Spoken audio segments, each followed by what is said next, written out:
should be up. And then let's go right into this. From the Sunshine State, the great state of Florida, and what does your Uncle Charlotte always say? The craziest people in America come from the Bronx and all of Florida. I'm Big Bubba crossing my black car. It's booby traps and pit bulls crossing my backyard. I'm still strapped, boy, these handguns on Vanguard. I like going against the grain cause my hand hard. Bae, I used to thug hard to see this crack hard. I don't thug nothing but the motherfucking task force. Me and two root running shit, we like the fat boys. Paid cash for it, so I try to and fast forward. I put it all in your face like you asked for. Most of you love frontin' like the dashboard. I get it chalked out like the blackboard. I got the ghetto off glass like the backboard. Most of my niggas ride till it ain't no gas for. We been outside like ain't no map for. Been outside like ain't no map for. I swear to God, these motherfucking jets in Florida is different. Man, I was at this house the other night. Gave her little son one melatonin, thinking this little motherfucker gonna go to sleep. Hell nah, the little motherfucker ain't go to sleep. I ended up giving this little the whole goddamn bottle. He ate them all. It was up all motherfucking night. I ain't getting I'm in all white ones. Picture could get me a Cy Young. We feel like nuns. No f***s giving like Spice One. We feel like bums. Don't change that I might run. Feel like buns. Shit sit when the price jump. I got white bumps. These bags kill it price plump. You only die once. I know you a snake with a sliced tongue. I can't trust you. I'ma dust you. Ain't no checking temperature. It's f*** you, then it's f*** you. These laws I'm stuck to. You know how many 12-12s I run through? My get cut, but my girlfriends get cut loose. My get hit like kung fu. I love the streets, but they never told me I love you. You already know. I'm straight from Florida, G. You know, bottom of the motherfucking map. Home of motherfucking Uncle Luke. Home of Trick Daddy. Home of Kodak Black. Nothing but gold teeth, wigs, and motherfucking sticks. You already know. Bottom of the map. FLA. Shaped like a motherfucking pistol on you. Have you, won't it?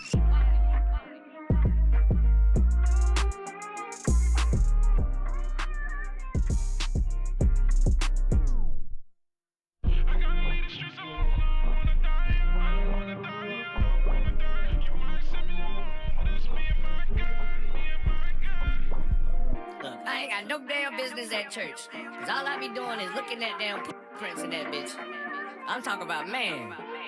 You know how up it is? Like, you ever got hard in church before?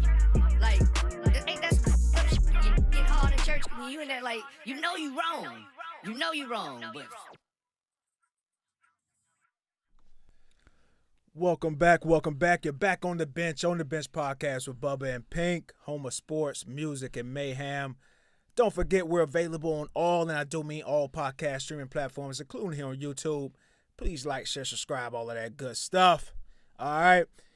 As of always, we got a good show for you guys today. We're going to be talking about the NBA Conference Finals, East and West. Okay, we're coming down to it. We're about to find out who's going to be in the finals. Okay, a bunch of different storylines in there. I think we have enough data and information to give you my, not mine, but the NBA top 10 player list. We'll get into that later as well. Okay, you got Bossman DLow. We're finding out that he's not actually on the DLow. We'll get into that.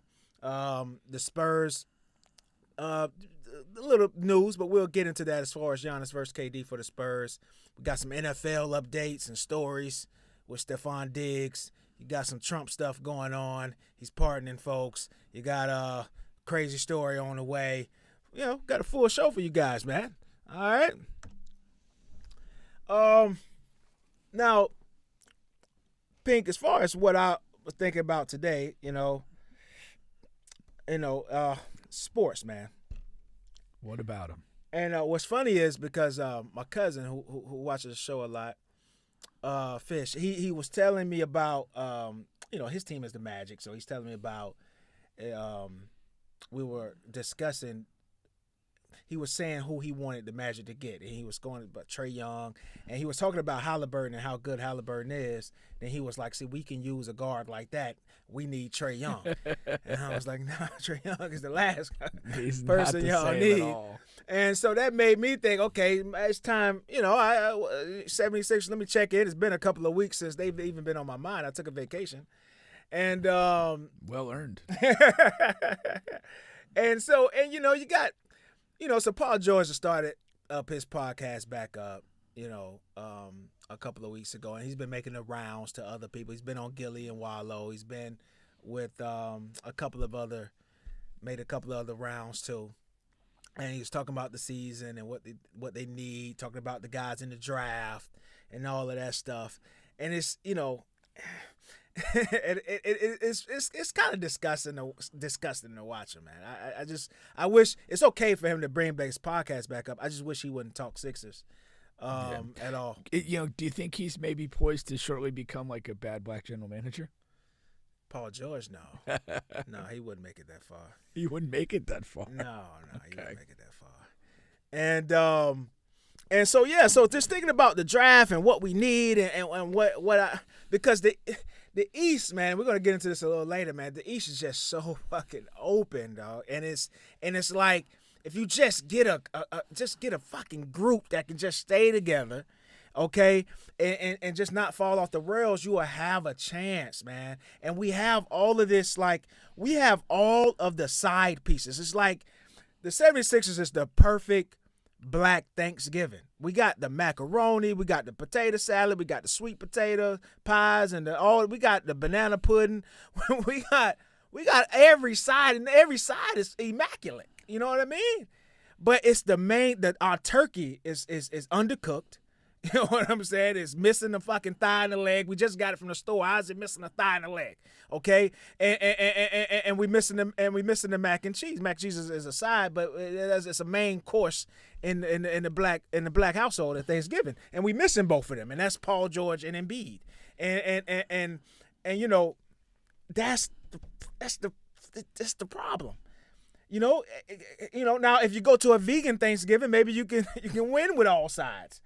But in the NBA, that doesn't work like that. You need your, and we count on the main guys to be the main guys, and we kind of like in our brains, you pencil them in for whatever, and when the playoffs come, you put your focus on the Karl Anthony Townses, the Pascal Siakams, the Jamal Murrays, and Michael Porter Jr.'s. You know what I mean? Like in the playoffs, that's really. I think what you're getting at, it feels really disingenuous for Paul George to talk about what the Sixers could and should do when he's the central problem. God damn, I just went for 5 minutes and you summed it up in 30 seconds. That's the fucking problem. Yeah. And he's saying, yeah, he's gonna come back and he's gonna do this and he's gonna do that. But I'll see it when we get there. You know what I mean? Type of thing. Yeah. But also just in general, just also outside of Paul George, just thinking like what we need, because of course, we're in a position now with so much talent on the team. I honestly think and believe we're an addition if we just release Paul George for just cash assets or whatever, a fucking bum on the streets, really, and that we can release. I think if we just remove Paul George from because in basketball, the thing about it is, I think when you have one too many guys with the wrong mindset, no matter how talented they are, you're screwed. Experienced that the other night. Yeah. And Embiid is our guy. That's our, he's our baby. He grew up in the household. He's the one child that always does everything wrong. Okay, but that's our child. I'm willing to deal with the Embiid and take what comes with Embiid. But you can't pair Embiid with other mentally fragile and physically fragile guys. That just doesn't make any sense. So the Ben Simmons to the James Harden to the Paul Georges, all those guys have the same mental makeup. And for Paul and Ben, the same physical makeup, despite the age. So if we can just have Embiid as the one problem, that's the one thing on my list. So that's why I just want Paul George removed. In the past, I wanted a guy's stars for James Harden, for Ben Simmons, for Tobias. In this situation, I just want Paul George removed. Simply. That's the first thing. The second thing is if we can hit on one of these guys in the draft, right? And we're in a tough spot because I don't like Ace Bailey. I think he's inefficient. Okay, and then so maybe we move down and you grab a trade from Texas or whatever the case may be. You hit on the draft, and I think we could be ready for war because I believe in all of those other guys, all of those other pieces. You get McCain coming back. Okay, I really like that. You get Maxey coming back. You know, I kind of like Maxey. I'm not as big on Maxey as the world is. Because I don't like small scoring guards. I don't and the small scoring guard is not even where the elite small scoring guards are. You know, like Jalen Brunson. Tyrese Maxey is nowhere near Jalen Brunson. So it's like it's not much I can do with that. But it's fine. It's fine. Maxey is fine. I'm not advocating that's too much movement. Maxey is fine. Okay? And then Grimes, I love Grimes. You sign him back. I'm telling you, man, I think we could be ready for war. If we just get rid of George, you hit on the draft pick, and I think we could do something with that. Okay, that's where my mind is at all day. All day? All day I've been thinking about. You're kicking around a essentially useless fucking team. All day. What are we doing, man? All day is gone, man. You got to mix in some porn or something. It took away porn up. I'm struggling finding another site. Okay, talk to Jackie. She's got some options. Yeah, I didn't spend any time thinking about the Sixers, probably since they played their last game. No, I mean the point I definitely agree with though is like whether it's like an often injured guy, whether it's a mentally weak guy, whether it's just a crazy guy, in a group dynamic you can only have so much of that.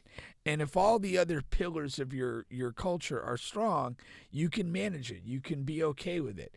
But when you don't really have pillars, and the 76ers, they are extremely weird for the reason you said. Like, their two, by contract, foundational guys are essentially their most unreliable people. Yes.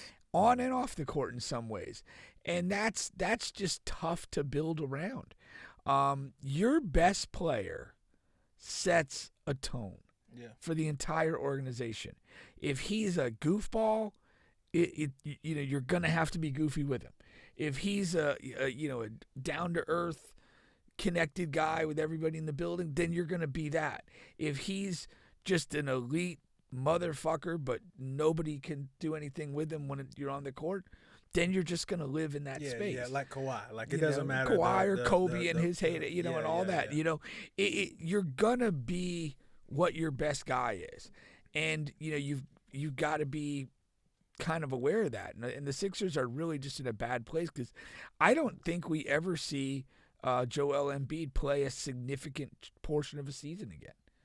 And I don't see it happening. I may be wrong, but I'll take that chance. Yeah, I mean, and Paul George I can't argue that. He's like expired milk at this point. Yeah, and again, realistically, I don't think there's a way that you could move on from Embiid in this offseason without, I just don't really see a way. It's tough to see a way. But Paul George, even if you have to eat some dog doo-doo to do it, I think you do it. And again, you're going to bring in a top 3 pick. Hopefully the guy's good. Yeah. And, McCain's a good young player. And I think Maxey's not perfect, but he seems to be a guy that he's an imperfect guy, comes play from the right place. He competes, he cares. Yes. And, all of that, and so you can kind of build with those. And I think that's the way you got to go. Yeah. And then you let Embiid be. It's not ideal because of his health, but you let him be your one variable. Yeah. That if he's with us, wow, we're really dangerous. If he's out, we're this really pesky, annoying team that's hard to play against and wins more than they lose. Yeah, yeah. That's the model. You hope to be the Pacers if that. Okay. All right. I guess that's enough of the Sixers. It's on my mind. We haven't talked about them in a month or so, and I just wanted to get that out the way. We'll talk more after the draft, all right? I promise to save the 76ers talk to after the draft. Unless something crazy happens. Unless some big news breaks. Yeah. All right. And speaking of the Pacers and the Knicks, okay, let's get into that a little bit here. So, you got the Pacers taking a commanding 3-1 lead over the Knicks. There's different storylines I want to get to, but just first, in general, watching these games, what is your takeaway from this Pacers and Knicks series thus far? And then we'll get to the individual storylines. I really loved Austin Rivers' take, and I think I shared it with you the other day.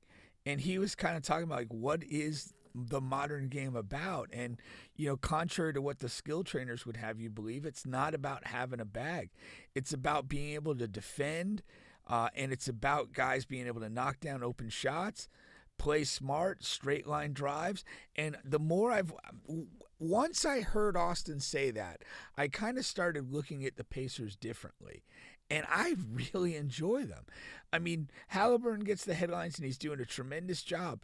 But it's the amount of different guys they have that make plays, that can hit an open shot, that can drive to the rim, kick the ball back out.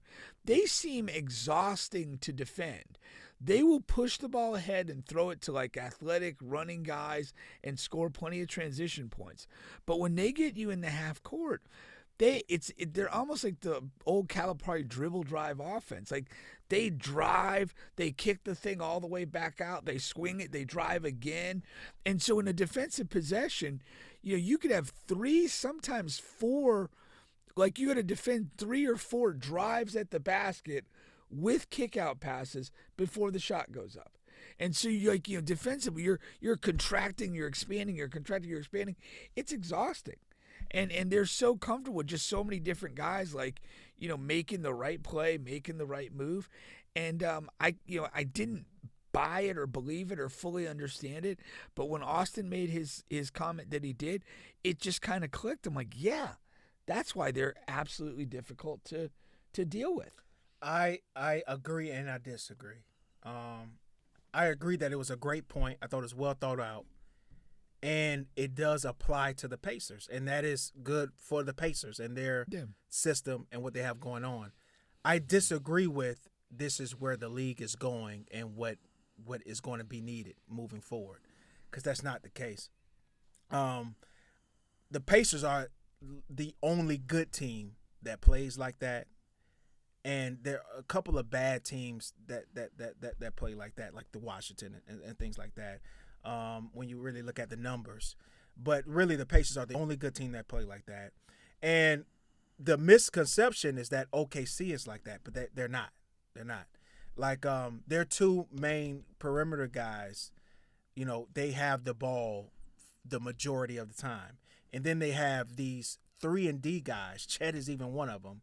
Okay, so you have Chet, you have Wallace, you have, the other Williams, all these other guys who literally, they're just catching the ball and shooting it, or they're catching it and dunking it at the rim, or the little floater like Hartenstein. The Pacers, their guys have more, like their role players have more control over, yes, they can get the ball and take a line drive to the basket. They can make more decisions. Haliburton is so great with, yes, he's averaging over 9 assists a game, but he gets the ball out of his hands so quick sometimes.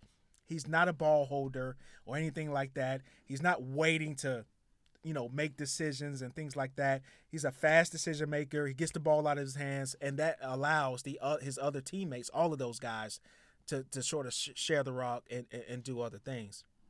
So that's the thing about the Austin comment. But to piggyback what you said, though, about the series, that is something that you do see in the series, and it's been a major factor, because the Knicks are like the polar opposite, and we're watching like, it's like, we're watching polar opposites fight against each other, and it's cool to see like the way that the way of basketball that is more fun to watch is prevailing.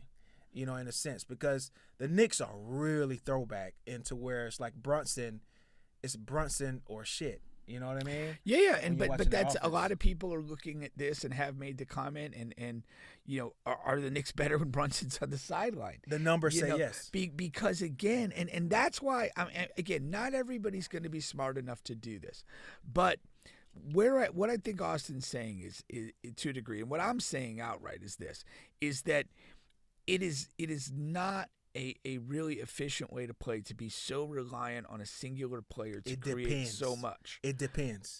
It's very rare that it works that way. Now, Brunson, you can look at Brunson individually. He's been fantastic. But there's this thing where, like, he almost does too much. He almost eats too much clock with what he's doing, and he's essentially exhausting himself. But what I wanted to get to was it's not so much that they're better when the numbers show that they are better when he's off, but it's not offense. It's not so much offense. The offensive splits are, it's slightly better than when he's off. It's the defense. Yeah. And again, I said this when Juan was on the show, for the people we like, we hide the facts and we talk about the good stuff. But Brunson is a really bad defender. You know what I mean? They're plus just in this series alone, they're plus 16 with him off the court. And, they hunt him on every single possession that he's in the game, and it's multiple things. It's getting him in foul trouble the early games in the series. It was getting him in foul trouble. And then also, it's tiring him out and things like that. And he's so small, and they're getting him on the switches, and it creates these unique situations because their team is flawed already. Because you started this series, you put Cat at center, okay, but Mitchell Robinson, as he's getting back and more healthy, then you put him at center and put Cat at the 4. The problem with that is Cat is better offensively at the 5, but defensively he can't protect the rim. Mitchell is a rim protector and grab every damn near offensive rebound he is in his presence, but he's a terrible offensive player and a free throw shooter. They're a flawed team in that way. And then when you have Brunson in at the 1 and Cat at the 5, you can cancel Christmas defensively, especially for a team like the Pacers. So it's so moving forward. If you're the general manager, if you're the front office, I really do think you're going to have to make a decision, and you're not going to move Brunson. Brunson sells the tickets, he scores the points, he does that, right? So it's either you move. People are going to say you move Cat. I don't think you move Cat either. I think the answer is you have to move Mitch for a 4 that can shoot and protect the rim, because Denver Nuggets have the same problem that the New York Knicks have. They have a 5 that can't protect the rim, and a point guard that gets hunted on defense. What do they have? They have an Aaron Gordon who rebounds and protects the paint at the 4 position. But he also can hit free throws. He also can shoot threes. He can make plays offensively. You know what I mean? So that is the answer for the Knicks. But everybody is going to point to, the Cat of Brunson. But I think you could ask yourself in this particular series, would they be better off with Hartenstein? No. I think they would. No, absolutely not. Number one, you can't play Hartenstein and Mitchell. So you're canceling out. No, I agree with the incompatibility of Mitchell. I don't like him. But Mitchell was there. That's fine. Even in this scenario, he's there because he was on the team. Yeah, well, he might be out of the rotation by now. I don't know. I'm not answering that question. I'm just saying I think that you might be better served with Hartenstein instead of Cat. No, because then you have the Cat is their best shooter, period, on the team, even with Brunson. Just you're looking at the splits, you're looking at the percentages, you're looking at all of that. So, like, offensively, Cat helps them so much. Like, Hartenstein is not having a 20-point fourth quarter and winning a game for you in the series, ever. Like, that's never happening. Hartenstein is consistent in what he does. He's a pick and roller, and he's going to hit the floater. And, yes, he will hold up at the rim defensively, much better than Cat can ever, dream of. But he's not fucking whatever, Manute Bol, Wemby. He's not even in Gobert to that degree. But, it's a give and take, but Hartenstein wouldn't be the answer. It would have to be someone else, like Miles Turner. I'm not saying the complete answer. I just think that they might just be better with him than they are with Cat. No, and if they lose this series, who gives a flying shit about 1 fourth quarter and 20 points? Well, if they lose the series, you still got much farther with Cat than you did with Hartenstein in the Eastern Conference Finals. Hartenstein wasn't sniffing the Eastern Conference Finals. I don't know. I So really you make feel you in make this the you make the series, I cat would move. rather have You I make know the why cat you made move. the cat You're in move, the Eastern Conference and you Finals. can say that and great Beat Eastern Boston Conference. Celtics. Yeah, I mean You know what I great, mean? but you ain't in the final. You ain't the one in. Yeah, but you're better. All right. Ain't that, we in this to get better, right? No, you're in it to win. You're in it to win. You're in it to get better. No, you're in it to win. That's the No, only if objective. you're a team, you can't everybody can't win. Right, but that's why you're here. You're here to get better and eventually win. You're not going to win. This is their first year together. You're not you can't just throw something together and say, "Here, go win," or you're a failure. Like they're a much better team than they were last year. Then you build up. Okay, then you For say, the reasons you highlighted, I don't think Cat is the right player for this team. That's my point. and I think that Mitchell is not the best player for this team. I don't But disagree with that either. I either don't- way, I like for example, you can if you tell me you can get you could trade Cat for fucking Giannis or for Jokic or for I'm all ears. You trade Cat for whatever, for Wemby or something. Okay. So I like that. Let's throw the silliness out the door. But I'm talking about realistically, you're not moving Cat for anything better. And then if you're just talking about specifically the Hartenstein for Cat, Hartenstein is not a better piece for this team because the shooting that Cat provides is so much needed for the Knicks. Cat is the singular reason why they're a top 5 offensive team. You know what I mean? Like having a shooting big is so imperative for that team. But the point that I'm making is the point that you made, that this is a team constructed around a weak defensive 1 and a weak defensive 5. Yes. That's fundamentally flawed. And if you're not willing to entertain moving on from one of those two things, you're just consigning yourself to this kind of high-level mediocrity. You're not, because Denver Nuggets won a championship with a weak defensive 1 and a weak defensive 5. So it's just the way you construct your team. You can't have Mitchell Robinson there logging up the Aaron Gordon spot where he's nowhere near Aaron Gordon. Nowhere near Aaron Gordon. Let's find And to be fair, nobody on the Knicks team is close to Jokic. No, but that's okay. That's the Knicks' fault. But they in the East. You can get to the finals without a Jokic in the East. You know what I mean? So Brunson is their 1. Is their 8-1. So it's either do you believe Brunson can lead your team to the championship or not as the best player on the team. Jokic is the best player on the Denver team. Jalen Brunson is the best player on the Knicks team. If you don't believe Jalen Brunson is the guy to lead you to a championship, then you have to get rid of him. But so Cat is in the Murray spot, okay? And Murray is a guy who he'll go off a game or two. Some games he won't. He's bad on defense every game. But it's the pieces that you put around those two defensively, okay, that can make it work. I just don't think there's enough of those pieces. And that's why I wasn't as high on the Cat trade as many others were.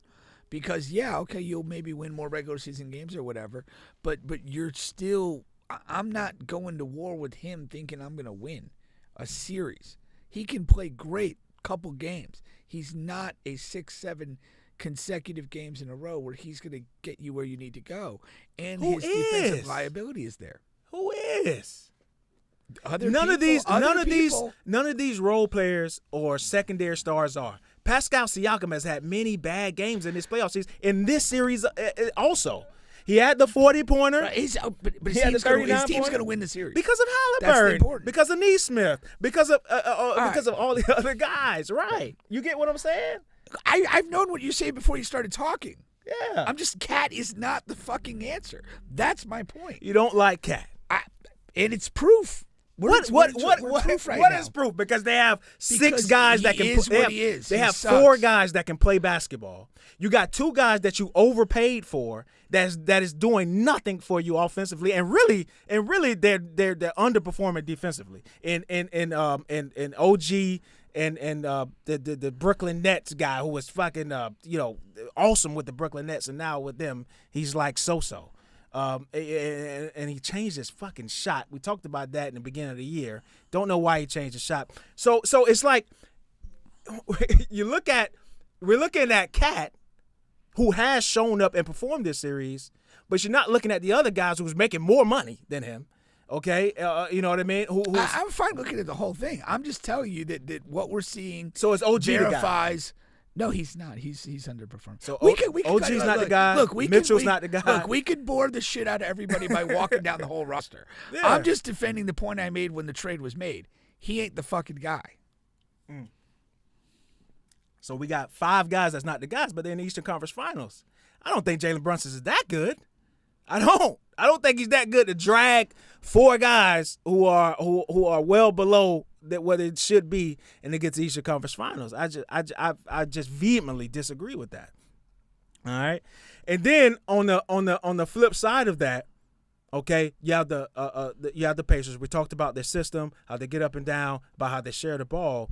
But then now you have the Tyrese Haliburton. They're coming. He's coming in, and now the talk is, okay, is Haliburton, a superstar or not? Okay, and it's kind of a divide in the sports world whether Haliburton is truly a superstar or not. So where do you land on that? He's putting in the work to show us he is. I mean, he may not look like what you want a superstar to look like. He may not necessarily like aesthetically play the way you want a superstar to play, but the performance is there.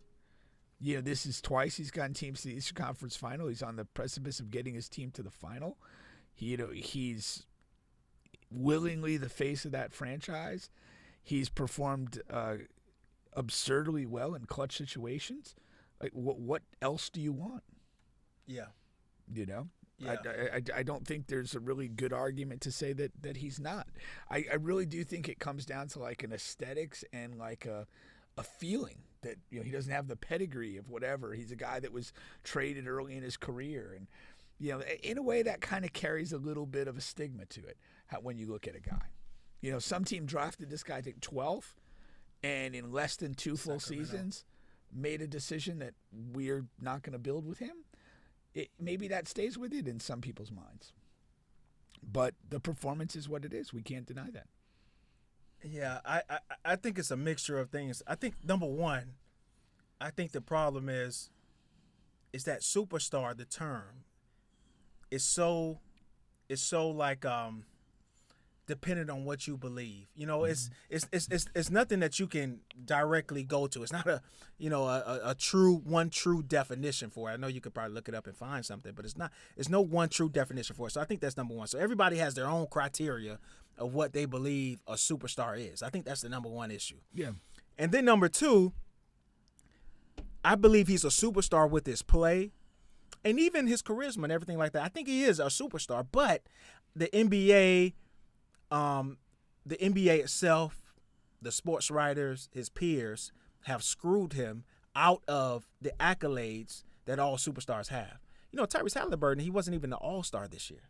Yeah. Like, that's fucking weird. Like, so like, it's tough to really say, okay, yeah, he's a superstar.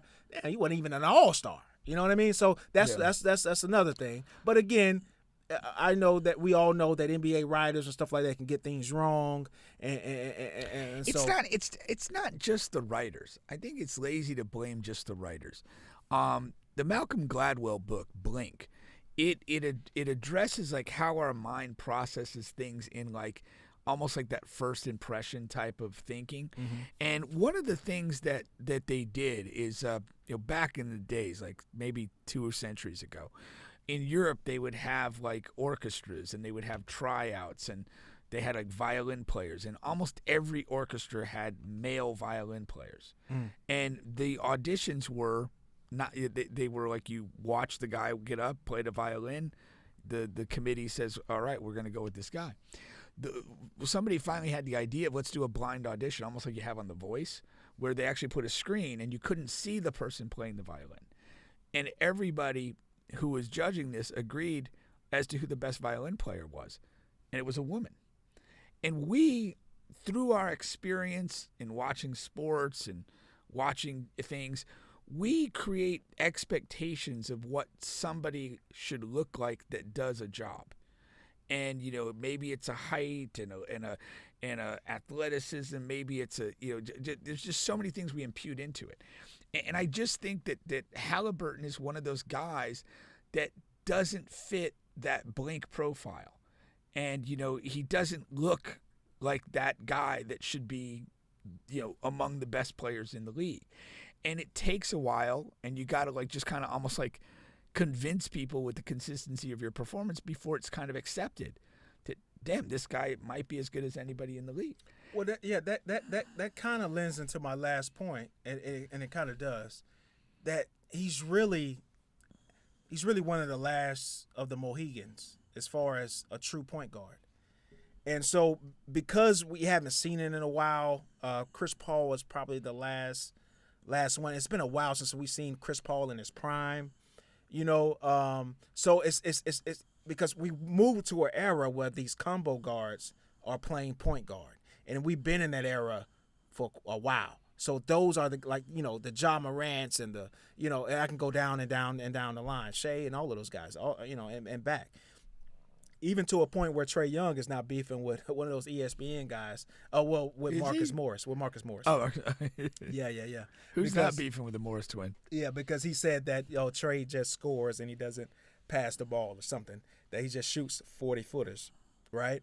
But, you know, and Trae is a point guard, but he's not a pure point guard. He's not Haliburton. He's different. He is a scorer. You know, he's a two guard masquerading as a point, but he can pass. And he does. It's a difference in what Trae Young and what Haliburton does. All right. And Haliburton is a two-way player. Okay. And so yes, I do think that has a lot to do with it. We have in our brains, yes, the Kobe's and the LeBrons and the Ants and the whatever and the whatever craziness that you know, Jokic and Luka can come up with. So yes, I do agree with that. We have that in our brains, and if someone is not matching that aesthetically, visually, we kind of hesitate on giving it to You him. kind of look for reasons to not give him that. Yeah. You know, that he doesn't this right. He doesn't do that right. Yeah. You know, it's just one of those things that it's like a psychological exercise. Yeah, it is. But, you know, after this run this year, I think he's one of those guys who's going to be a perennial, like a pencil-in all-star, you know, injuries and all of that aside, because it does take a run like this, a back-to-back run like this, in order to say, okay, this guy, he belongs here. And now it's whatever. Like that's kind of what Trae Young needs, because he's a guy who struggles with the all-star. He had that one decent playoff run, right? But then after that, he fall off. Yeah, he so never. That's what I'm saying. Never recaptured recaptured that. You know, yeah, that's the thing. Yeah. And like, again, make no mistake about the significance of playing at this time of the year. Yeah. You know, the 85-90% of the league is home. Yes. And your team is playing these games that, like, it's the only game tonight. Like, you have the eyeballs of anybody that cares about basketball on you.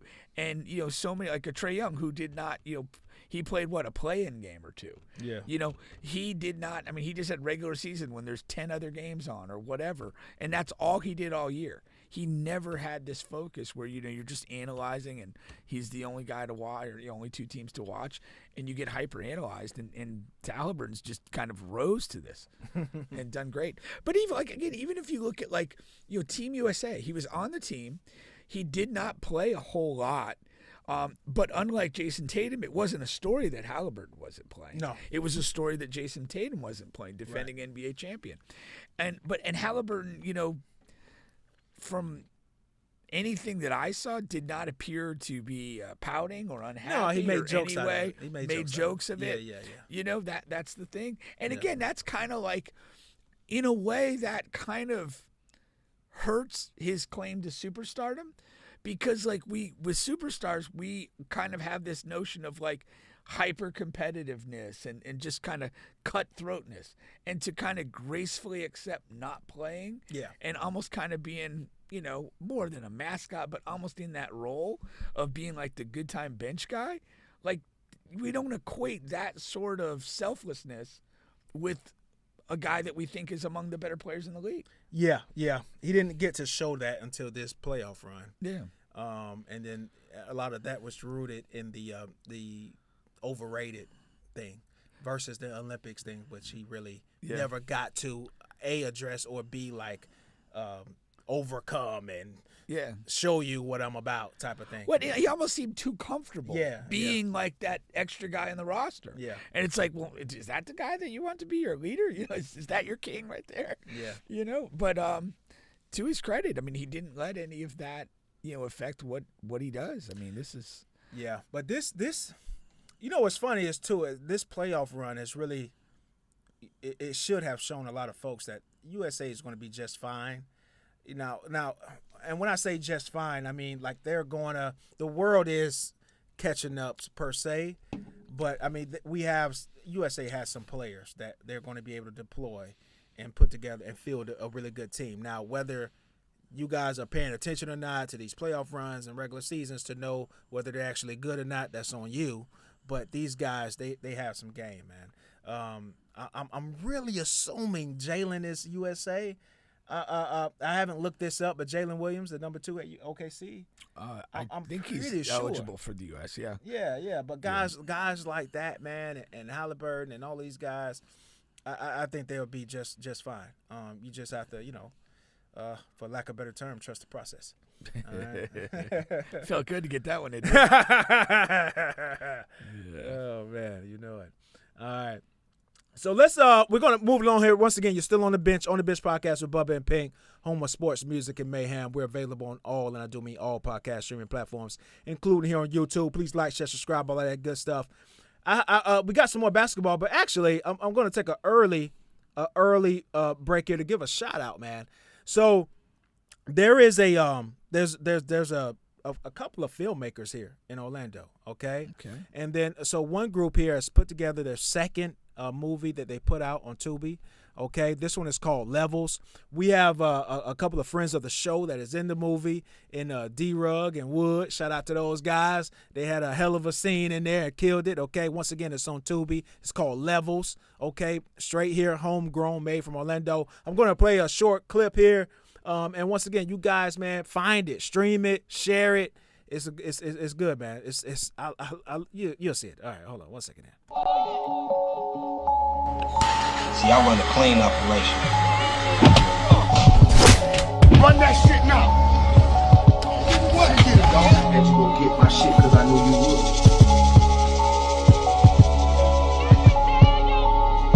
It's clean. So clean. After I wash all this dirty money, I'm walking away clean into the sunset. Look, I got one last play with Supreme. Before I forget, yo, I ain't going back. Beat it. Chop it up. Why? What happened? No one expecting a bag from me. That's $5 million of my motherfucking dollars. What's your name for the co-sign? Make a mistake, motherfucker. You and that nigga. That's a you problem. And thinks it's a better idea to rob you owe him money? Pay it. How everybody look? I'm gonna look at it as my going away party. I let Ruger take over and collect my 10% for life. I'm sipping on cognac with the 2 badass bitches by the beach. I'm off for good. So I ain't going out like my pops. Fuck that. Yeah, you know what it is, playboy. Nigga, don't show me money. So that's just a game, bro. Got guys right there. Got rope fire. Yeah, shout out to those guys, man. I'm going to finish the movie tonight, actually. But, yeah, check out Levelz. Again, it's on Tubi. OUC Films present all of that good stuff here, man. Shout out to those guys. All right.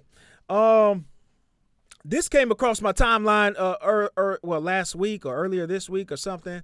But the Spurs, they are now, and probably has been, right, going over what they want to do this offseason. And they have a big ace in the cards that they can do because they have all of their picks and they have some assets as well, and they can get Giannis or Durant. So the argument is here, if you're the Spurs, who do you go out and get for Wemby and for Fox? Do you get Giannis or do you go and get KD? Now, KD probably going to be a little cheaper to get, okay? And Giannis has a few more years in the tank left, you would assume. Now, his game is, is rough and rugged, so maybe he doesn't age as gracefully as Kevin Durant has. But there you go. Yeah, it is. It is interesting. If you're thinking, longevity, I understand the point you're making about style of play. I mean, but he's just significantly younger than Durant at this point, and I think that he kind of ends up doing more things. I would personally be more intrigued with Giannis, but KD, like his style of play, his efficiency offensively, and again going back to the Olympics, it's something that shines in the Olympics when he's surrounded by other great talents. That he could just score so easily. And again, if he doesn't have to do a whole lot more than that for you to be successful, like he could probably give him a good 3 years of productivity in that role. So you're saying KD? I think it's extremely close. Yes. Just based on principle, though, I'd probably have to go with the younger guy. Yeah. I'm just internally, I'm drawn more to guys that can do more things, and I prefer youthful energy and exuberance. But I could definitely see where you could, KD would be very useful.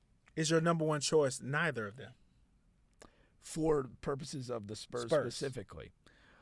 Yeah, I'm not going to come off the idea that I think the Spurs getting a young, like close to Wemby age, and Ant was the first guy that I had brought up. I love that concept of just having these two guys that are super young, and Fox isn't that much older. He's kind of between. He's probably between like Giannis and Ant-Man age-wise. So yeah, I would be. To me, I favor going younger. I just honestly do, and so I'd be more inclined to take Ant. And I said a while ago that he should try to get the hell out of Minnesota. So. And this is something that I literally just saw on a podcast. There was there's a former GM, and there was this guy he's with Bill Simmons a lot. It wasn't Bill Simmons, but anyway, there's a former GM and a guy who was on with Bill Simmons like a ton. And basically, what they were saying was, and they touched this topic, but just in general speaking, with the NBA and where we're headed, NBA the draft picks are not being considered as a treasure as they once were, right? As far as trade pieces, because as the years go, we see more and more top draft picks flame out. So naturally, these GMs become more hesitant and become more aggressive in asking for more in these trades than just a top draft pick. My point to bringing that up is, I think even for Giannis and especially for like younger talent like Anthony Edwards or someone like that, you're going to have to give up more. And the Spurs have like a good amount of draft picks, and they have Castle. But my point to bring that up is I think they would have to give up Fox too. Maybe for Giannis, but especially for a guy like if Anthony Edwards or whoever else on that same level in age. You know what I mean? Yeah. And that made sense to me. From a guy who's been a 76ers fan who's been spurned by a ton of top draft picks, I'm like, yeah, I don't fucking care either. You know what I mean? Like this number 3 pick, like I don't even know who to take. They all might flop at number 3, right? So, so if you give, and it's not like, and the Spurs once they trade their draft picks, they're not even whatever. They're bad now. But you're going to project them to be a playoff team and hopefully a playoff championship team. Well, yeah, those picks are going to be in the 20s anyhow. Yeah, if they're making a move of this level, you know what I mean? You're doing it to be a contending team, so you're not going to be giving away lottery picks at that point. Right. So so I think I think for that Fox will be on the table. Now, just for this, speaking about KD or Giannis. But I'll revisit it and say, like, if Fox has to be on the table, then I think you walk away from these deals. Oh, you say you walk away? Yeah. No. I'm talking about for younger guys like Ant. Yeah. So again, say for example, if it's Fox, Castle, a bunch of picks for Giannis, what do you say? No. For Anthony Edwards, what do you say? No. Whoa. No. Okay. I'm not doing that. All right. I to me, the whole point, like the whole question, I want to make a KD acquisition, a KD Warriors to the Warriors. I know what you're saying. Yeah. I don't want to make an acquisition that guts my team. Yeah. And again, I'm not going to trade away young pieces. Yeah. What's intriguing to me The Spurs untouchables are Wemby, Castle, Fox. Oh, you think no? Well, I can tell you this right now. Castle is on the table for Giannis. That has to be. Yeah. You know what I mean? Now, Fox doesn't have to be. That's something that I'm just thinking is, I could be 1,000% wrong on that. But Castle he's on the table. You know what I mean? And then you can find other pieces on your roster to match salaries like Harrison Barnes. If that's what has to happen, then the way I prioritize those trades is what allows me to keep those three guys. If I could get KD without moving Castle, but the point is this: if I could get KD without moving Castle, but I have to move him to get Giannis, bingo. I'm taking KD. Okay, all right, we're getting somewhere. Yeah, I mean, it's value to me. I'm like, I like those foundational pieces. I like their timeline, and to me, I'm not looking to just disrupt a dysfunctional team where. Yeah, I mean, we've got some interesting things, but we haven't done anything with it. It doesn't seem to fit. Yeah, everything's on the table. No, that's not how I look at it as a Spur. I'm looking at I like my core, and if I can add to the core, that's fine. I got you. And I'm not so desperate that I'm not afraid to stand still. Either. I wish more. Because they're bringing in. I wish more teams would do that. They're bringing in a top. The 2 pick. 2 pick, yeah, number 2. Yeah, so I'm expecting to draft a foundational piece, and if I already have Wemby and Fox and Castle, like that piece doesn't have to be perfect. Yeah, it could be like a Chet piece. Yeah, Chet's very good. Yeah, he's not like an instant all-star or any of that, but they have already this nice structure established. So that's how I'm looking at the number 2 pick. Yeah, and that's why I'm not desperate to make a crazy The problem with that is the Spurs is in a similar situation to us, but still slightly better because you're number 2. But Harper's he doesn't make a ton of sense for the Spurs roster because you already have Castle and you already have Fox. Yeah, and Harper's the same guy. Yeah, same guy as both of them. So then you're gonna have 3 guards who do the same thing and need the same things. That's tough. But he will be the best player on the board at that point, So, but yeah, I'm with you. I still don't make an impulse decision just because, you know what I mean? Yeah. And then I still want to see if I'm the Spurs. I still want to see Wemby back and before I make crazy moves like that. And that's the biggest unknown. I was talking about that at dinner tonight. It's like I haven't heard anything definitive. I don't. The blood clots it's not an ACL or a whatever. There's some long-term uncertainty to how that's going to play out. Yeah. I mean, he is outside playing soccer. So low intensity. I would hope low intensity. You saw the videos? I saw those guys. Yeah, you saw the video? Yeah. You and I could play in that game. Well, I don't know about me. Those guys are probably still better than me. Yeah. I don't even know if I can kick a ball and walk, let alone run. Yeah. Some concerns about that myself. Certainly couldn't do it with your gay Crocs. Oh man, I'm definitely bringing the Crocs out. They're comfortable. You can move around, nice in them. Yeah, man. Let's move it along here. We're gonna circle back around in basketball in Minnesota and OKC as they're currently playing. Okay. So let's do this. I have a couple of crazy stories in the news. Then I'll get to my crazy story. Then we'll circle back to OKC and those guys. All right. Let me play a quick video and then we'll react. Let's do that. Donald Trump done. Why did Hoover? NBA young boy? In one day? Lyndon B. Johnson rolling over in his motherfucking grave right now. George Washington rolling over in his motherfucking grave right now. Donald F. Trump. The F stand for fingering, because he will touch him by the... I see you, Trump. Hey, I got some shit I need pointing to. Come holler at me. So, The news today is that Trump pardons a couple of people here, some well-known names that we know, and some I had no idea about. But you got the Larry Hoover, which he didn't pardon. He severely lightened the sentence. That guy had like 1 billion years on his sentence. And then you got NBA YoungBoy, and then you got as you can see, John G. Rowland and Mark Bashaw and Todd and Julie. I think they had like some type of show, a podcast or something. Yeah, they had the show. The show, right? Yeah. Yeah, and then Michael Harris. I don't know who that is from just the name. Okay, but former government of Connecticut is on there. What do you make anything of this? And first of all, I had a question for you because I thought that presidents only pardon folks on their way out. I thought that was... It's a common move on your way out. It's not exclusively on your way out.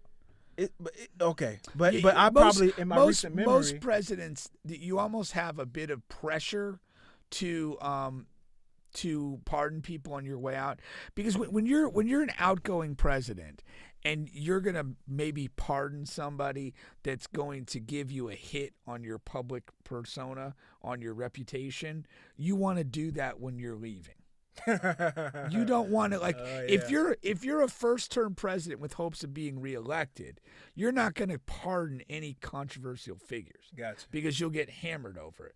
But if I'm the second term and I'm leaving office and whatever, or you're like Biden, you've lost the election but you're president until the inauguration, you're going to go ahead and there's a certain pressure to pardon your son or other people that may not be, particularly popular to do that, which is why this is a completely different move. This is a pandering move, and this is why he's doing it now. He just wants to get a jolt of black popularity and some other popularity off of these pardons. That's why he's doing it. Nobody's going to get too upset about anybody he's pardoned. No? Even from the other names on the list? Because some of those names I don't recognize. NBA YoungBoy is a rapper. Again, young black people are going to be happy about this, and he'll probably pick up some traction with those people. The Chrisleys had a family show on one of those corny networks. I mean, they had a certain little fan base. The people that didn't watch the show don't give a two craps about them at all. Yeah. It's not controversial. They didn't. I think it was some sort of a financial crime that they did. It wasn't like they had murdered somebody or something like that.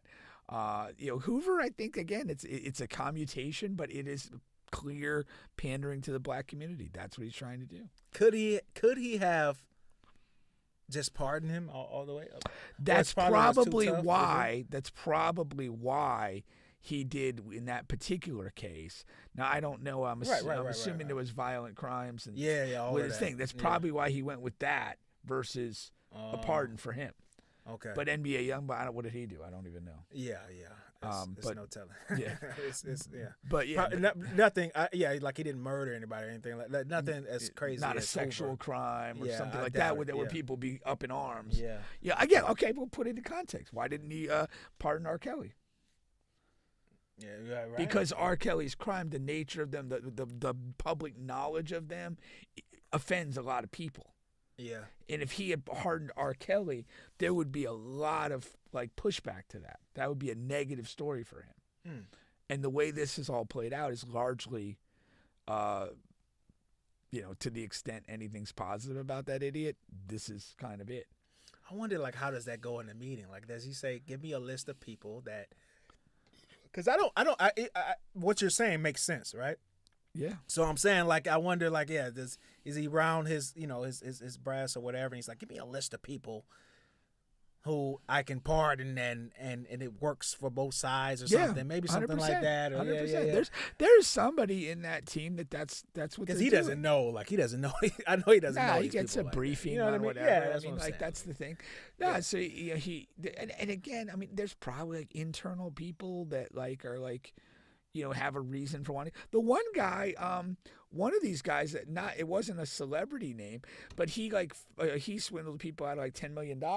His some family member just donated $1 million to some Trump cause, and surprise, he's on the list. So I mean, Yeah. some of them got there that way. Some of the, I mean, to me, NBA YoungBoy, it is a clear play to attract interest or positive thoughts from young black people. That's it. That's what it is. Wow.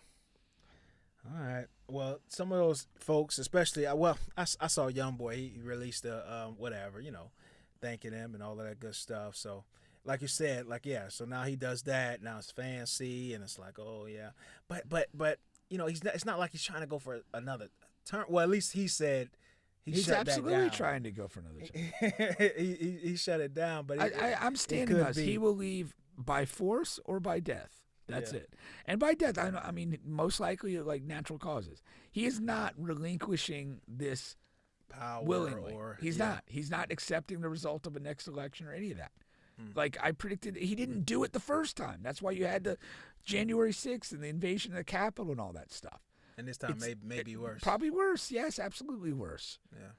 What are we looking at? That's 28. Too long. So. Oh man.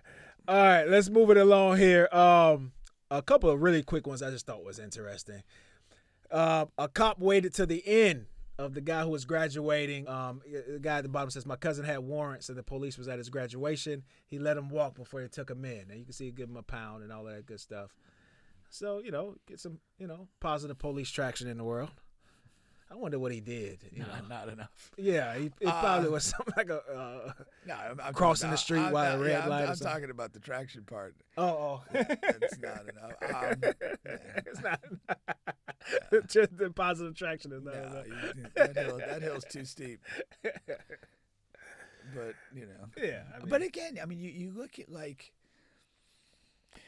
You have to look at like why this stuff is happening. Yeah. Like they get a story out of it. And what do we have? We have this, smiling black guy graduating, smiling and about to fist bump a police officer that's going to arrest him. But somehow that's a feel good story. Yeah. Like, come on. Exactly. Another one here. And think about it. Think about it again. Like, why even do it at graduation?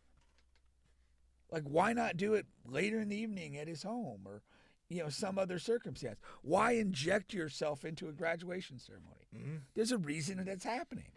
That's not a coincidence. It's not an accident. Yeah. That's a good point.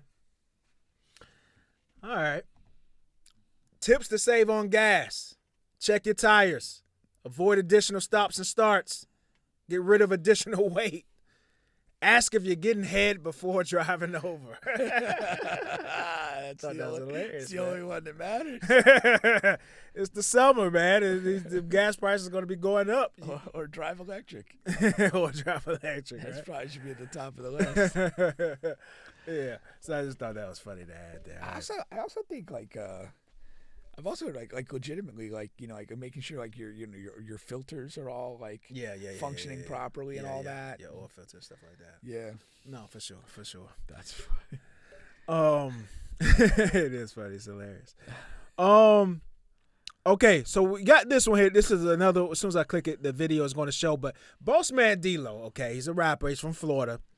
A couple of weeks ago, my homeboy, he's from New York. He sent me this clip. And it was a clip of a transgender woman saying, oh, Bossman DLow, DM me, trying to get me over there and trying to do this. And I declined, I denied.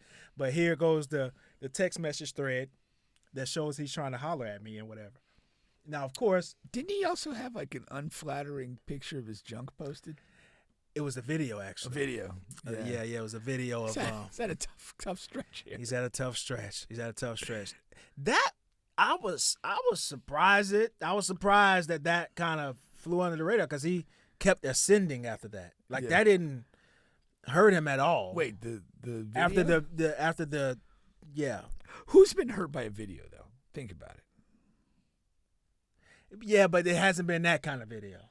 Yeah, it hasn't been that kind of video. Like they like the jokes came, but it was quick. It was like a couple of days. Yeah, and it was from a person with a large following, like Rick Ross, baby mama, whatever. She posted a video, whatever. They were saying his junk was really small or whatever. You could see it on the video. Yeah. And it was clearly him. He was knocked out. He was asleep after he had, did his business in the bed. And whose junk is appearing at its best when you know what I mean? When you're knocked out asleep after a good performance. Like, maybe some women could identify with that. It was like, hey, whatever. But and all DLow said after that was, hey, I got money though. Everybody was like, yeah, well, he does have money. Hey, maybe he did the right thing. He just kind of like owned it, and that's the key to moving. Yeah, on. yeah, he owned it. If you disputed it, and publish a few pics of your own. Look at it when I'm on hard. Go live and do like an actual measurement. I'm average. Google what's average, and look at this. The ruler says I'm average. Yeah, you're right. You're right. Could have gone a couple. Could have went a couple different ways. No, you're right. He owned it right away, and that's why it disappeared. Now this one though, when it came out, he right away was like, oh man, that's a lie, and you got and that person need to be careful, saying stuff like that, because I'm really out here and my people, da da da, and so. And my homeboy was like, oh, do you believe this? And da-da-da, he might be. And I'm like, well, first of all, because I know he asked me because I happen to take up for every Florida rapper and stuff like that. And Bossman DLow, like, he's cool. I like a couple of his songs. I can't listen to a full album. He just has this repetitive style. But he is dope. He got some good music. He has some good songs, all right? But I was like, any of these guys could be, I don't fucking know. Like, you know what I mean? Any of these guys, I wouldn't put it past any of these guys. But in this case, I don't think it's true. Now that was like a few weeks ago. Yeah. So now we're gonna hit this video. I just want to give you that backdrop. All right. This is the transgender talking. All right. I'm coming on.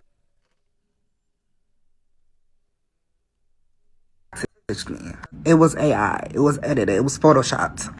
I did everything good with the video of him texting me because my homegirl, it was my homegirl's phone. He messaged a real female. She's a popular influencer that I hang out with. So I made it seem like he messaged me, but he never really messaged me. And I made a fake thread of me texting myself back.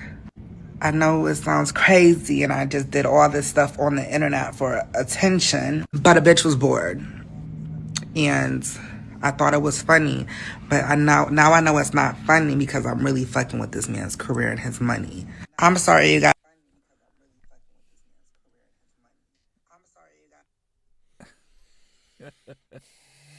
Evil knows no bounds. Evil knows no bounds. I mean, think about it. Literally, a bitch is bored, therefore I'm going to accuse a popular rapper of being into transgender people. That's when awful, in fact he may not be. Like, I don't know, man. It's just crazy. It's crazy. It's awful. I want to go as far as saying, like, the women who lie on men as far as, whatever, sexually abusing them or whatever. And then, but something needs to happen in these cases, too. I haven't come up with the just penalty yet. Well, but something needs to happen. It is, it's a form of slander or libel. So a lawsuit? You're putting it out there that this person is into transgender people. If that's not true, and there's a negative consequence, like he suffers a financial consequence to you making that false or libelous, slanderous statement, that's a civil suit. There you go. Cook it up, Payne. Yeah. Because Bossman, he is like in a down part of his career. He could blame that on her. Hey, yeah, I haven't been able to put out music because they think I'm transgender. Yeah, I mean, they could take that I have a small penis. This is simply a bridge too far. It's a bridge too far for my fans. My stress. I can't put out good music right now. I'm stressed. I'm thinking about this every day. Yeah. Yeah. But I don't like that, right? I don't know that there's like a criminal penalty to that. That's fine. Take her for what she's got. That may be enough. That's fine. You don't need to go to prison or whatever. All she's got is some guy paying her rent. Like, what are we talking about? Everything she's got. Everything, man. Take her for everything she got, and that'll be the penalty. That's the penalty. She's got a circle of customers paying for her rent and everything else she's got. She doesn't have anything. Well, he'll have to hope that that transgender has some type of OnlyFans transgender account or something. It's probably turning tricks to afford her surgery and all that. All that, man. Yeah. She got nothing. Only one could hope. Bossman could hope. All right. That's funny though. All right.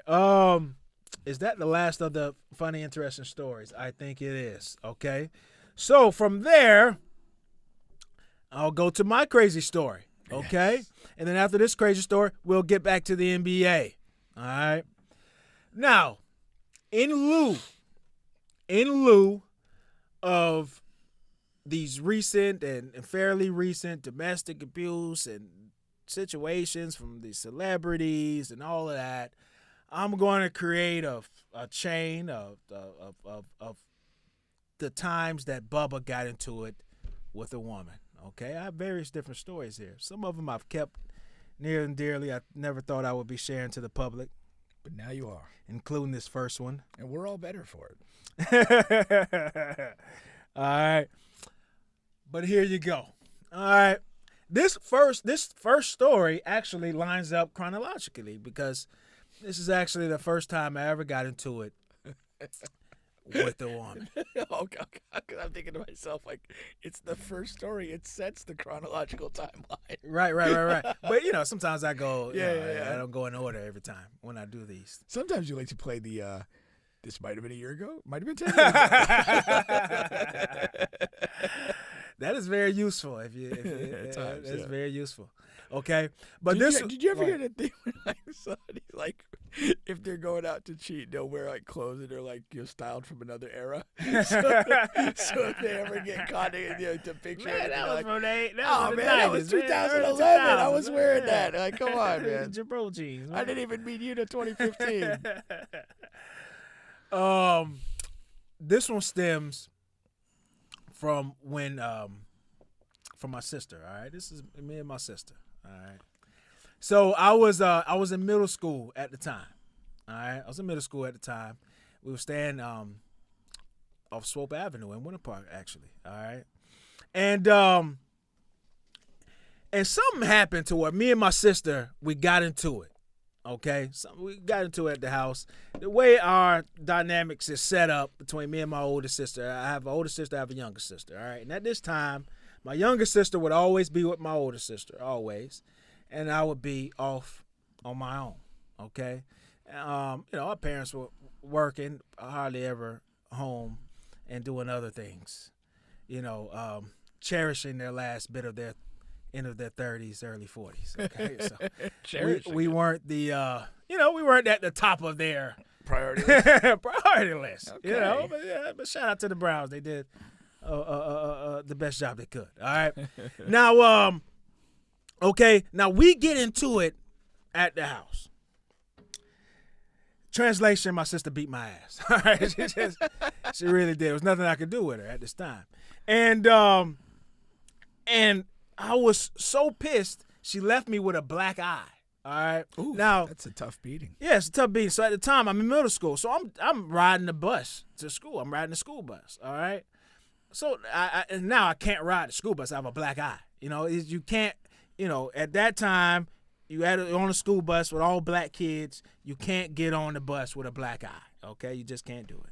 So, I gotta find other ways to get to school. I can't just stay home. Then I'm gonna get a second ass whipping. Okay, so I had to steal a bike to ride to school. Okay, and then I had to fucking, sometimes I had to walk because then that bike would get stolen. Stolen bikes was a crazy era back then. So I got so pissed. I'm like, you know what? I gotta get my fucking get back on my sister. You know what I'm saying? And she whooped my ass, and you know what I mean. I can't allow that. So I went one time. Did she go to sucker punch? Like let's get into the first fight. I'd be truthful. It was a head up fight. It was a head up fight. There was no funny business, and she didn't sucker punch or anything. Had your guard low, and yeah. She just went upstairs for some damage? It went straight up top, man. Wow. Yeah, man. Straight overhand right. Were you knocked out by this vicious No. But I'll tell you this, I did not cry. Okay, well, that's something. Were you knocked to the ground?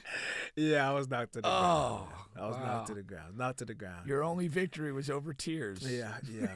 And and you know what? And I could tell I was family because she didn't stomp me out or do anything like that. She didn't close in after the knockdown? No, but she cussed me out. That must have been you were back in the boxing era, not the MMA. Not the MMA. MMA. She would it would have been ground and pound on poor Bubba.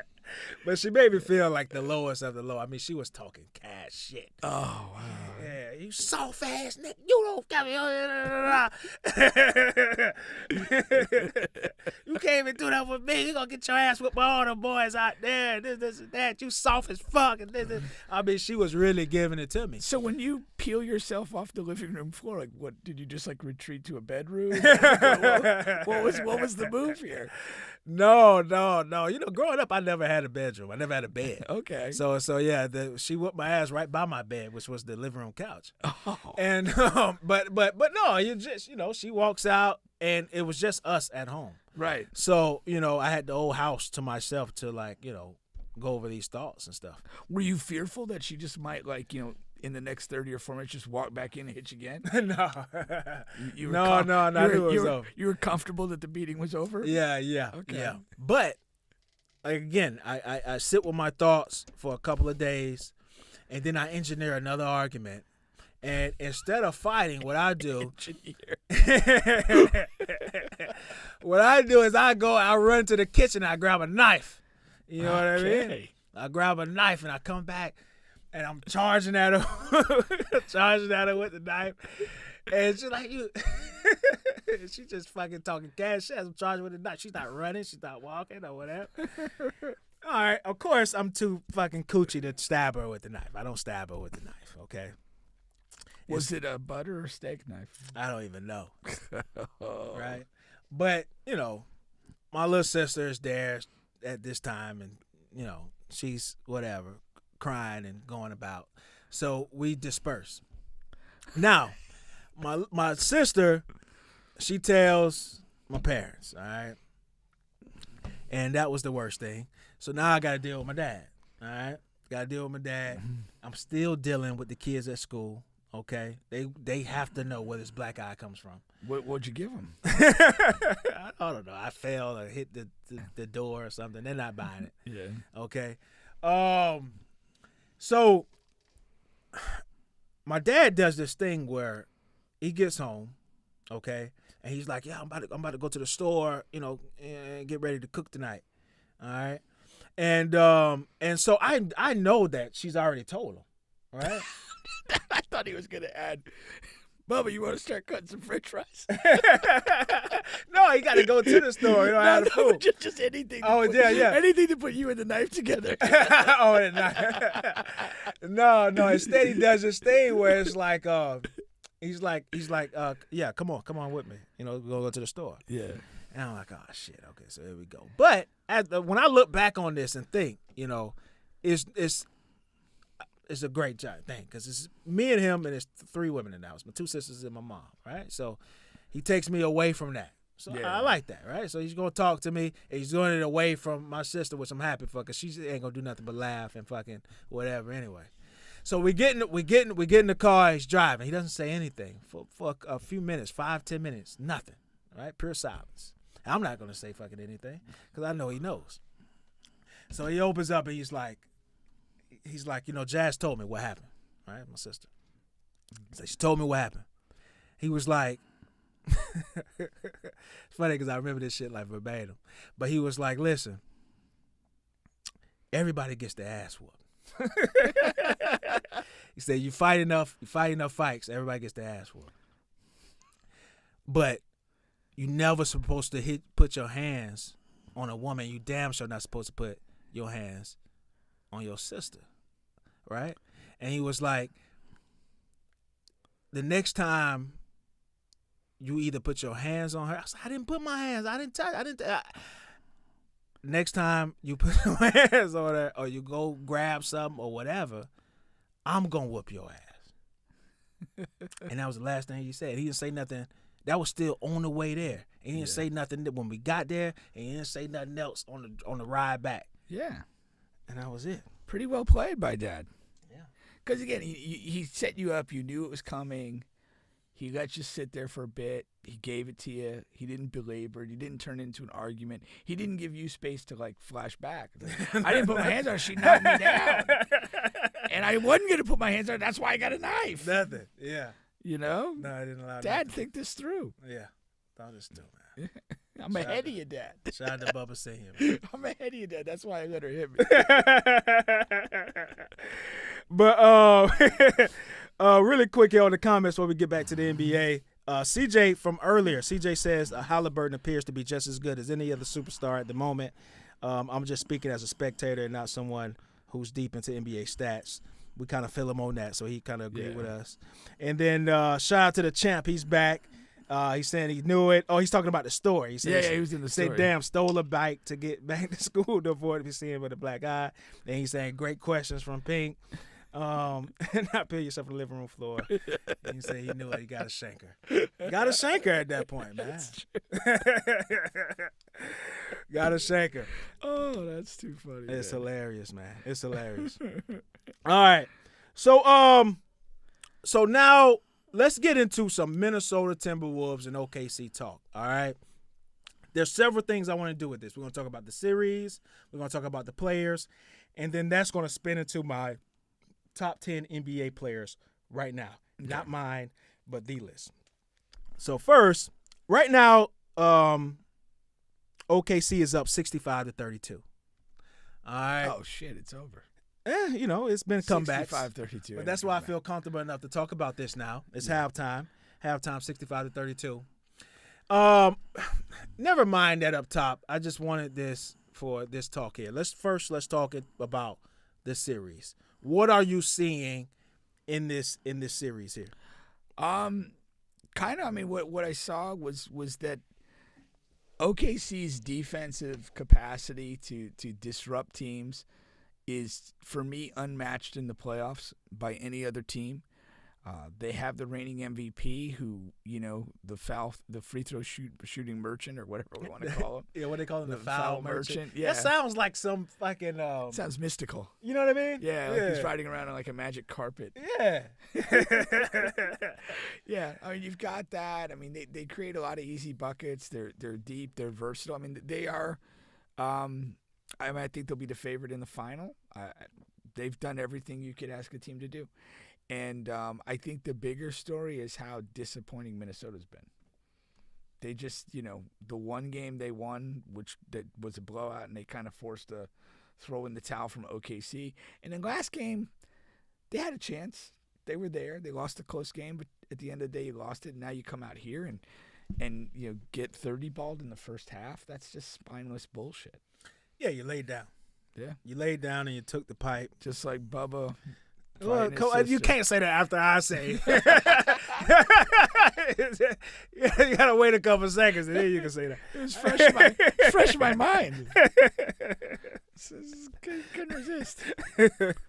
But no. I agree with that. You know what's funny is before the season we was on another podcast. We both picked OKC to win the championship. Over the course of the season, we deviated from that a little. Yeah, but we both saw that. And what's interesting is because it's a young team who hasn't had as much. Because what did they say? Like young teams need to fail like a lot in the play. They haven't done that as much as other young teams has needed to do. Like it's been 1 year or two. Yeah. So it looks like they've overcome that already. But they're so different from those other young teams in NBA history, like because they're so deep. You know what I mean? It's not even the OKC team of the past with Durant, Westbrook, and Harden. Yeah. They were a very top. I don't want to say top heavy, but a first 5 team. This team is easily like 8 or 9, like quality NBA guys. And I mean, again, like this team was like top of the league, almost wire to wire. Regular season wise. Yes. And then you go into the playoffs as a top seed, and you had a tough series with Denver, but the other 2 series you smash them, and now you're heading to the finals, and the finals that you'll be favored to win. I mean, this is it's probably premature to say a great team, but this season they've had is very, very significant. I think somebody projected the thing that they'll have.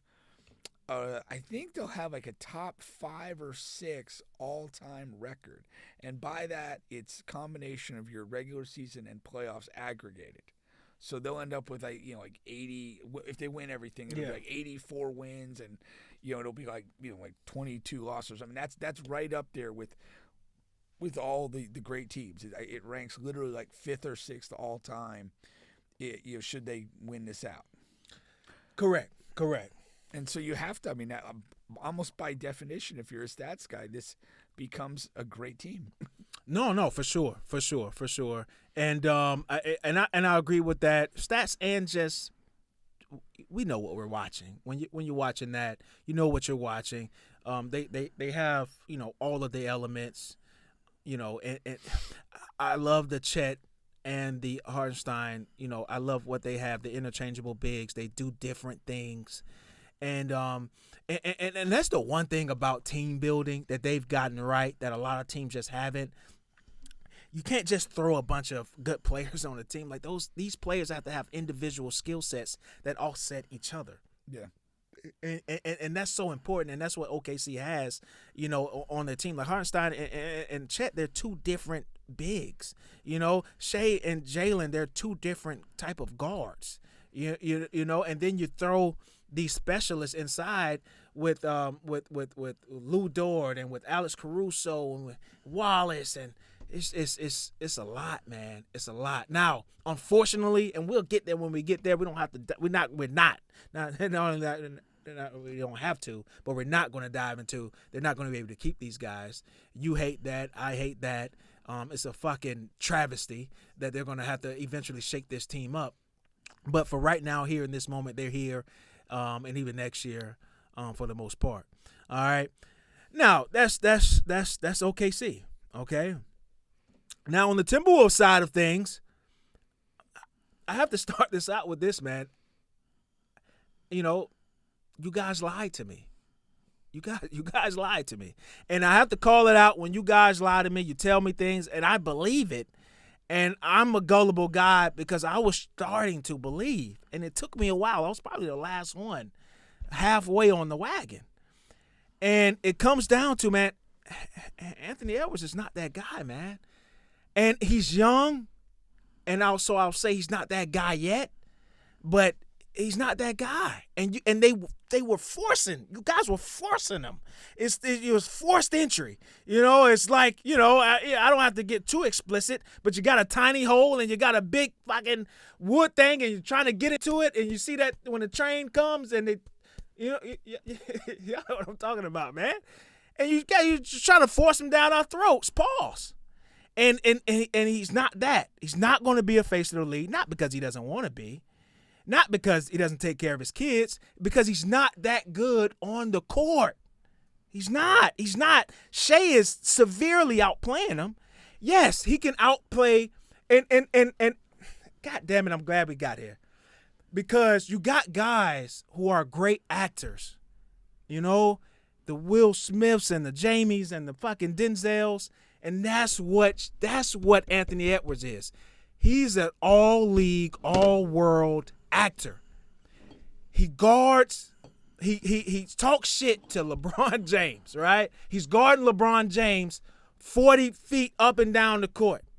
Soon as the ball is checked in, he's guarding LeBron up and down. 41-year-old LeBron James, and he's talking shit. And the world says, oh my gosh, Anthony Edwards, two-way player. He's shutting down LeBron James. All while Luka is giving his teammate McDaniels 40, 38, 40 every game. You go to the shutting down KD and bucket whatever the what's left for fucking Bill, the 40-year-old guy, and the other guy who's goddamn has one ankle left. And he's on this old guy. He's in the old folks' retirement home beating up old men, 80-year-old men. And we say, oh goddamn, let's throw him in the MMA. You know what I'm saying? Because he's beating up all these old men. But as soon as he gets in front of somebody who is in his age range, he fucking shits the bed. And he's not only does he not look like a superstar, he doesn't look like a star at all. And then after the in the previous game, he's talking about, oh, I played well. Nothing. What are you talking about? I didn't do anything wrong. You won for fucking 8. You got 5 or 6 turnovers. What are you talking about? You're making the right play. You're an actor. You're an actor. All right. I hate being fooled. I hate being fooled. I don't like to like guys who don't take care of their kids anyway. But then if I'm going to like you in spite of that, and then all of a sudden when I hop halfway on the train, you fucking flop like a floppy disk, like a soft penis, what am I supposed to do? Lay down. No, I mean I agree. He's fucking laid down. I think though, like a lot of like team building and culture stuff is like that goes by the notion of how you do one thing, you do everything. And I think that Ant is showing us why that's a credo. Because I do think like the way he's conducted himself professionally, I mean, off the court, is sloppy. You know, you could say raise the kids, don't raise the kids. It's just sloppy. And it's unnecessary. And he's put himself in that spot. And I think that mirrors how he performs on the court as well. He's capable of some great stuff, but he's not capable of great stuff on command. He appears to be capable of great stuff when the circumstances are right to him. And that's not true greatness. That's not what this really is about. And until he figures that out, he's going to be underwhelming. And I think that, you know, for me, I once you show me a pattern, I believe the pattern. And I believe the pattern that he's not what he thinks he is and what we've been led to believe. He's a really talented guy who's not mature enough or focused enough to be a killer. And that's his tombstone for me. And please, for the life of me, stop telling me that this guy plays defense and he's a two-way player. Shea is out here. Shea got 24 points at the halftime. He is yet to guard Shea in this series. Shea is fucking destroying them. Don't tell me this guy plays defense and he won't guard the best player on the other team they're the same fucking build. It's not like he's fucking Wilt Chamberlain, 7'3", and he's not guarding him. He's a guard. Guard a guard. Guard the guard that's killing your team. Okay, Jalen McDaniels, okay, he's a defender, all right? Yes, and he's supposedly he's the best defender on your team. But if you're a two-way guy, if you're that guy, you guard that guy. You say, no, Jalen, if you got to sit his ass on the bench because he won't guard the right guy, you sit him down. I got him. He never does that. He never guards the best offensive player on the other team. He's an actor. Yeah, I agree with that. It's disappointing. I wanted to see him be great, and it's just clear that he's falls short of a level of greatness. God damn it! When Derrick Rose was fucking destroying Damon Jones and not Damon Jones, but fucking yeah, that might be him or whatever the point guard name was that they had at the time. LeBron is a small forward, power forward. He said, listen, go do what you got to do. Sit in the zone. Go to the bench. I got him. I got the 6-foot guard that's destroying us. And throughout history of the league, Michael Jordan, Kobe Bryant, all of the greats, the guys that you tell me that Anthony Edwards is, they have done that time and time again. And time again, Anthony Edwards have not done that. Has not. He hypes up his matchup that he singly takes out, but that guy is not the best, and that's why he's fooling y'all. I got Kyrie, and I'm gonna shut Kyrie down. Watch me. Kyrie is not the guy. He's not the guy. He's the second, third guy. What are you talking about? But also, you know what I think of though too is that like about a month and a half ago, the Timberwolves and the Thunder played. And I remember we discussed on the show, Edwards had some like weird, like kind of like almost like deferential comments about Shea, right? About Shea, yeah. And like again, like he is the best. That's the way that this is right now. Oh damn, we should bring that back up. Yeah, we talked about not guarding him, not saying get the fuck out of my way. I've got this guy. That's the thing. I forgot about that because we talked about it on the show. Yeah, no, he was like, Shea is the coldest. It was something he said about the greatness of Shea. Yeah, and I took objection to it because I'm like, this is not the mentality of a competitive guy. Yeah. Competitive guys not, and again, and I said it specifically, and it played out. This is not the attitude you want to take toward a guy that you're going to have to go through to get where your objective is. Damn, and he damn sure had to go through him. And he couldn't do it. Yeah. 30 balled at halftime. Now, and now the champ is saying blame the coach, and he disagrees. But he says he's been outplayed in the series, yes. But are we going to forget how they destroyed everyone on their way to the Western Conference Finals? Now, in no way or shape or form am I saying that Anthony Edwards is a bad player. I'm not saying that. I'm just saying he's not the guy that you guys want him to be, the face of the league, the best player in the league. I think there's enough information. Again, he's young. Can I be wrong? Of course I can be wrong. He'll be what, 24 by the time the next season starts. He's a young guy. But I believe we have enough information to determine that he won't be that, the face of the league, the best player in the league. And I believe that not just what we're seeing on the court, what we're seeing off the court puts a low ceiling on what he can accomplish. Right. Like not being able to handle his shit off the court. Plays a part in that. Yeah. Now, I didn't expect, and this is going to be counterintuitive to the point I just made, and Champ, so I'm going to give you a shout out here because neither Pink or I thought that this team was going to be good enough anyhow to win a championship this year. Now, we're talking about Minnesota. Okay. I'm sorry. Minnesota Timberwolves. Yeah, we're on Minnesota now. So, I've never been a Julius Randle fan. But in this playoff run, aside from this series, of course, Julius Randle fucking balled. He did his part. So when you talk about the other series leading up to the Western Conference Finals, I mean, Julius Randle was all of them was immaculate. Rudy Gobert looked like fucking Wilt Chamberlain against the Lakers. Like all of them played very well leading up to the Western Conference Finals. But I think we also have enough information to know now that those teams were flawed. Now that doesn't take away from them getting there. They took care of business. They did what they had to do. But once Rudy Gobert goes from guarding or going up against a guy who's 6'7", 6'8", the guards and forwards to actually playing a guy his exact size, it looks different. Same thing goes for Shea. Same thing goes for Julius Randle was just bowing through guys. Yeah. Like on his way to the Western Conference Final, using his strength and his athleticism and all of that. But once he goes up against guys that has the same strength, the same athleticism, he looks different. You know what I mean? Lou Dort is he's an animal. Lou Dort is an animal. And they have a lot of animals over there. You know what I mean? And Julius Randle, he's an animal, but he can be tamed once he gets somebody his size where he can't just power through. You know what I mean? Well, when you can hold up against Julius Randle at essentially the point of attack, just get overwhelmed by him, then he has to be a basketball player. Then he has to make decisions, and that's his weakness. He's a really good combination of strength, explosion, athleticism, got a lot there.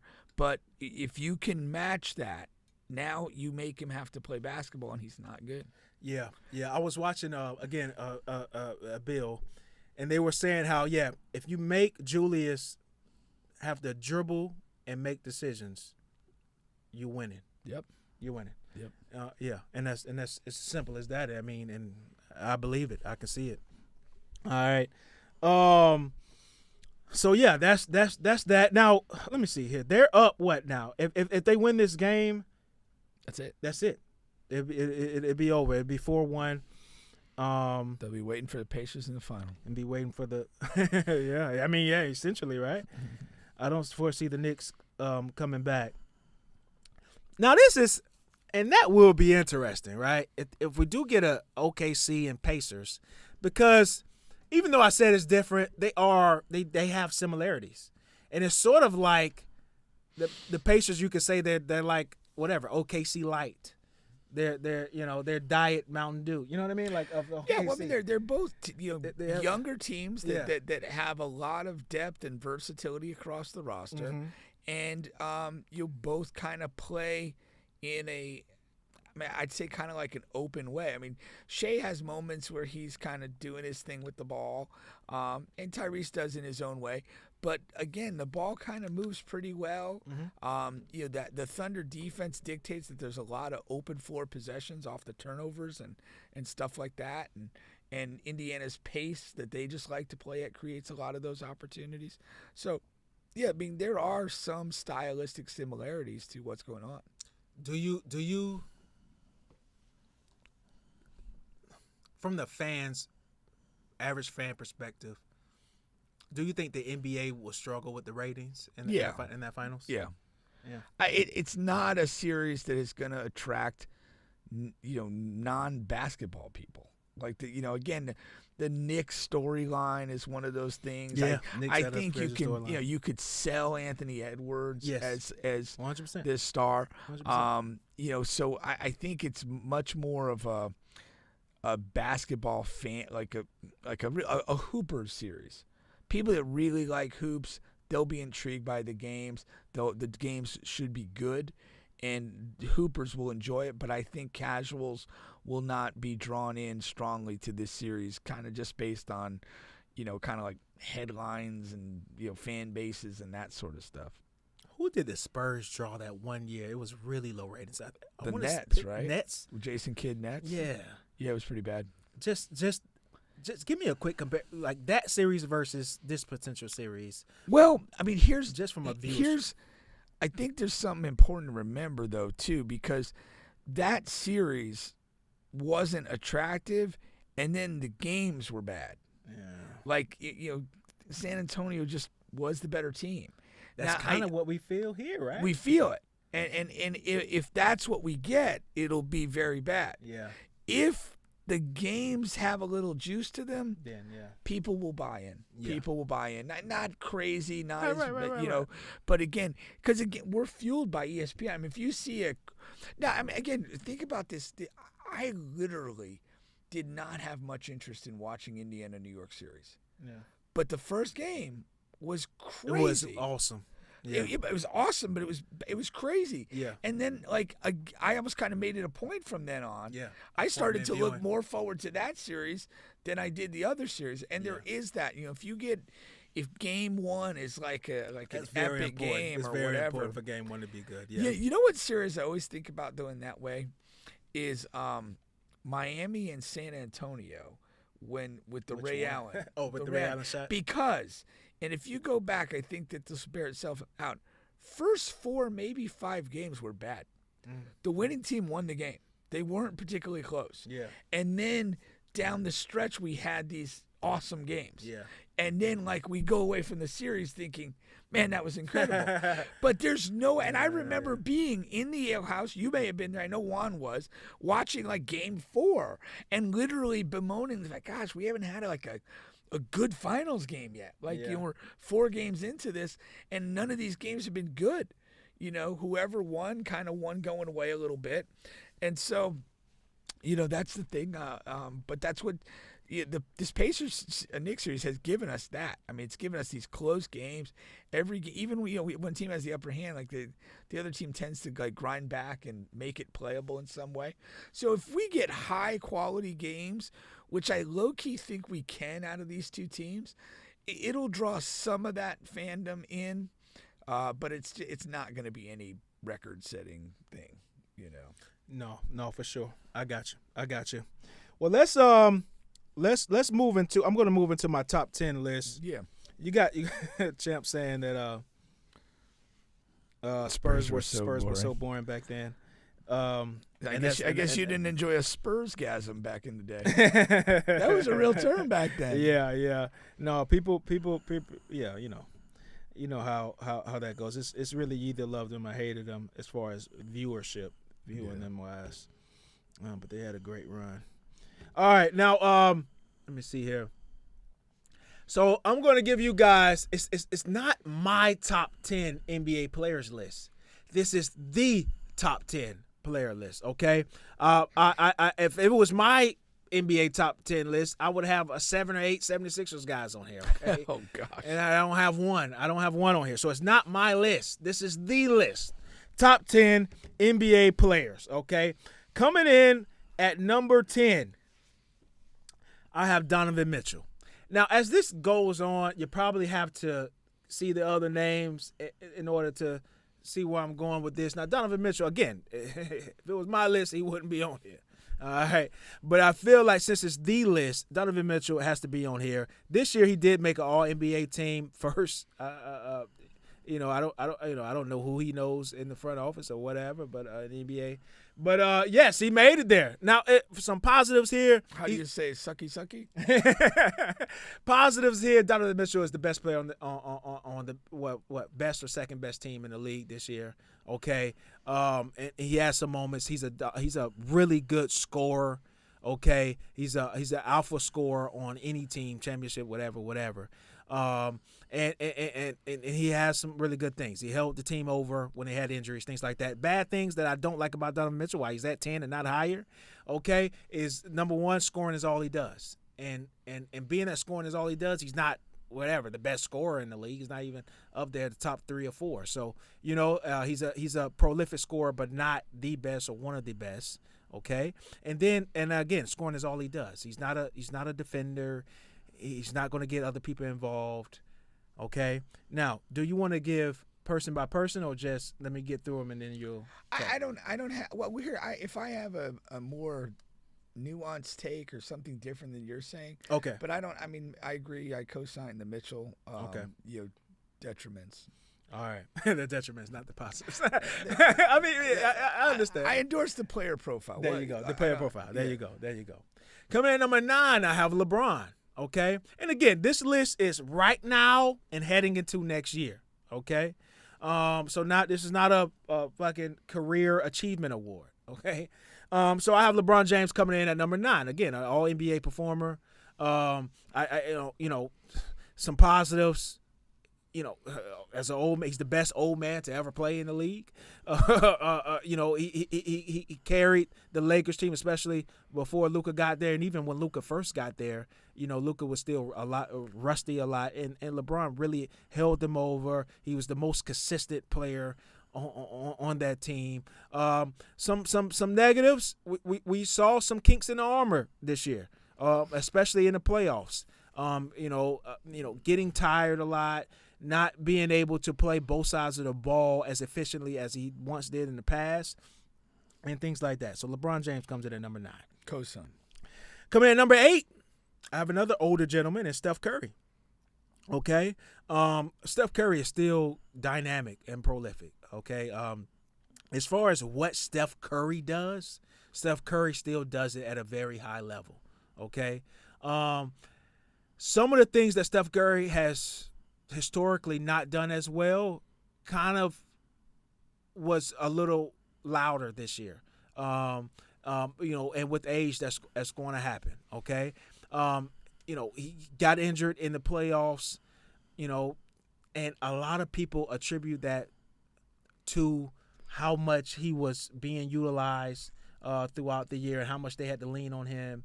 And things like that versus, of course, when he's younger, that's not that big of an impact or deal. It is. There's like this, along with like the load management crew, there's this notion that these injuries are kind of like in inevitability of usage. Mm-hmm. And then, I've always kind of grown up thinking it's just bad luck sometimes. Yeah. But the prevailing sentiment these days is that it's just like overuse equates to injury. It's like mathematical. I don't know if I agree with that. I don't know. I'm not comfortable agreeing with that. I don't know. But to them, to their point, his usage did go up quite a bit in this particular year, especially before they got Jimmy.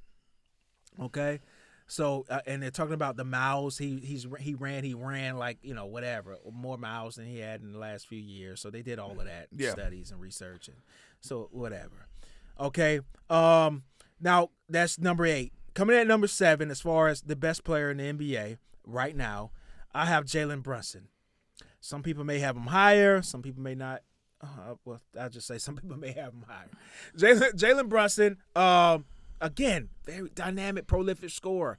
He is the reason for the Knicks resurgence. Okay, the New York Knicks resurgence. Again, another All-NBA performer here. He's been really great. I was wrong on my initial feelings on New York giving him the first deal. I thought that was overpriced, and I was wrong, dead wrong on that. Okay? I was too. And then on his second go round, he takes a pay cut. We'll talk about that once or if they get eliminated from the playoffs, and if that impacted the team in a positive way. But yes, negative wise, again, it's not my list, it's the list, but small scoring guards, they have a ceiling on where their teams can go, and especially in Brunson's case, because not only is he a small scoring guard, but he's like the offense. He's the New York Knicks offense, and they come and go as he come and goes. Yeah, no, I mean I watch him game after game, and I'm just watching. I'm like, how the hell does he do it? like seriously, like you're just watching, and like, there's nothing really smooth about it. Mm-mm. I mean, he has the good footwork. He kind of, his ability to like continuously get to left-handed drives and then finish kind of no matter what's going on around just defies logic. He does. And I mean, then he shoots the ball well from the perimeter. He does. And he can function, like you said, as this kind of like one-man offense. It's just crazy. It just doesn't make a lot of sense other than he's just like literally just perfected shit. He really has. And he's in the wrong era. He belongs in the early 2000s era with Iverson and Marbury and all of those guys who could, and he would have fared better in that era. But now in a more team-centric, more like, just more dynamic, bigger players, I just don't think, that he's going to bowl well. And he's going to age poorly. Yeah. Now that I know for sure. He's going to age poorly. Yeah. Okay, what's that? Coming in number 6. I got Anthony Edwards here, man. Just shy outside the top 5. Again, playoffs isn't everything, but it ain't nothing either. You know what I mean? And for all the reasons we talked about earlier, but because this may be a singular clip, Anthony Edwards, again, he's a dynamic, prolific player, man. He's a scorer, and he does defend. I talk trash about him not defending the best players, but he's definitely not a cone. Okay, he can defend. He does things well on the defensive end. Okay, offensively he can score, and this year and a little bit of last year, he's shown the propensity to play make and get other people involved. So he's not just only a scorer. He can make the right play and do different things. So he will grow and most likely grow into that as well. So that is the positive. Again, on the negative side, I just think he has a tough mentality to win with. It's never his fault. He doesn't defend the best player on the best team every night, hardly any nights. Okay, and he doesn't. His game doesn't match the moments. He doesn't come to play in the biggest times, in the biggest moments, and especially when there's another player in his position on the other side. You know what I mean? So, but coming in number 6, that's still pretty good. Yeah, no, I mean, I think we're starting to see the ceiling on him though, and it is that drive and that ability to do what you do on command. Yeah, that's the difference. That's what the great guys can do, and he seems to really be struggling with that. And that I don't personally like his supporting cast a whole lot, but again, tonight elimination game, you can't be down 30. I don't care. And, you got to go down guns blazing.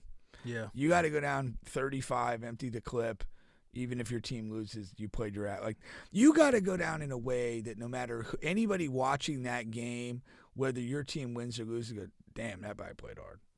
Yeah. That's it. 100%. It's at the end of the day, it's not hard. Like, damn, this guy gave it his all. Yeah. You know what I mean? Even in a loss. Yeah. Okay. Coming in at number 5, I have Tyrese Haliburton. Okay. The meteoric rise. I want to give you guys, he was an All-NBA performer too, but listen to these other guys that he's on the All-NBA team with. He's on there with Karl Anthony Towns, a guy you don't like. A guy, and James Harden, a guy I don't like. I don't like him either. don't try to. No, I didn't say he was your guy. I don't want anybody to watch this and think that I might like him.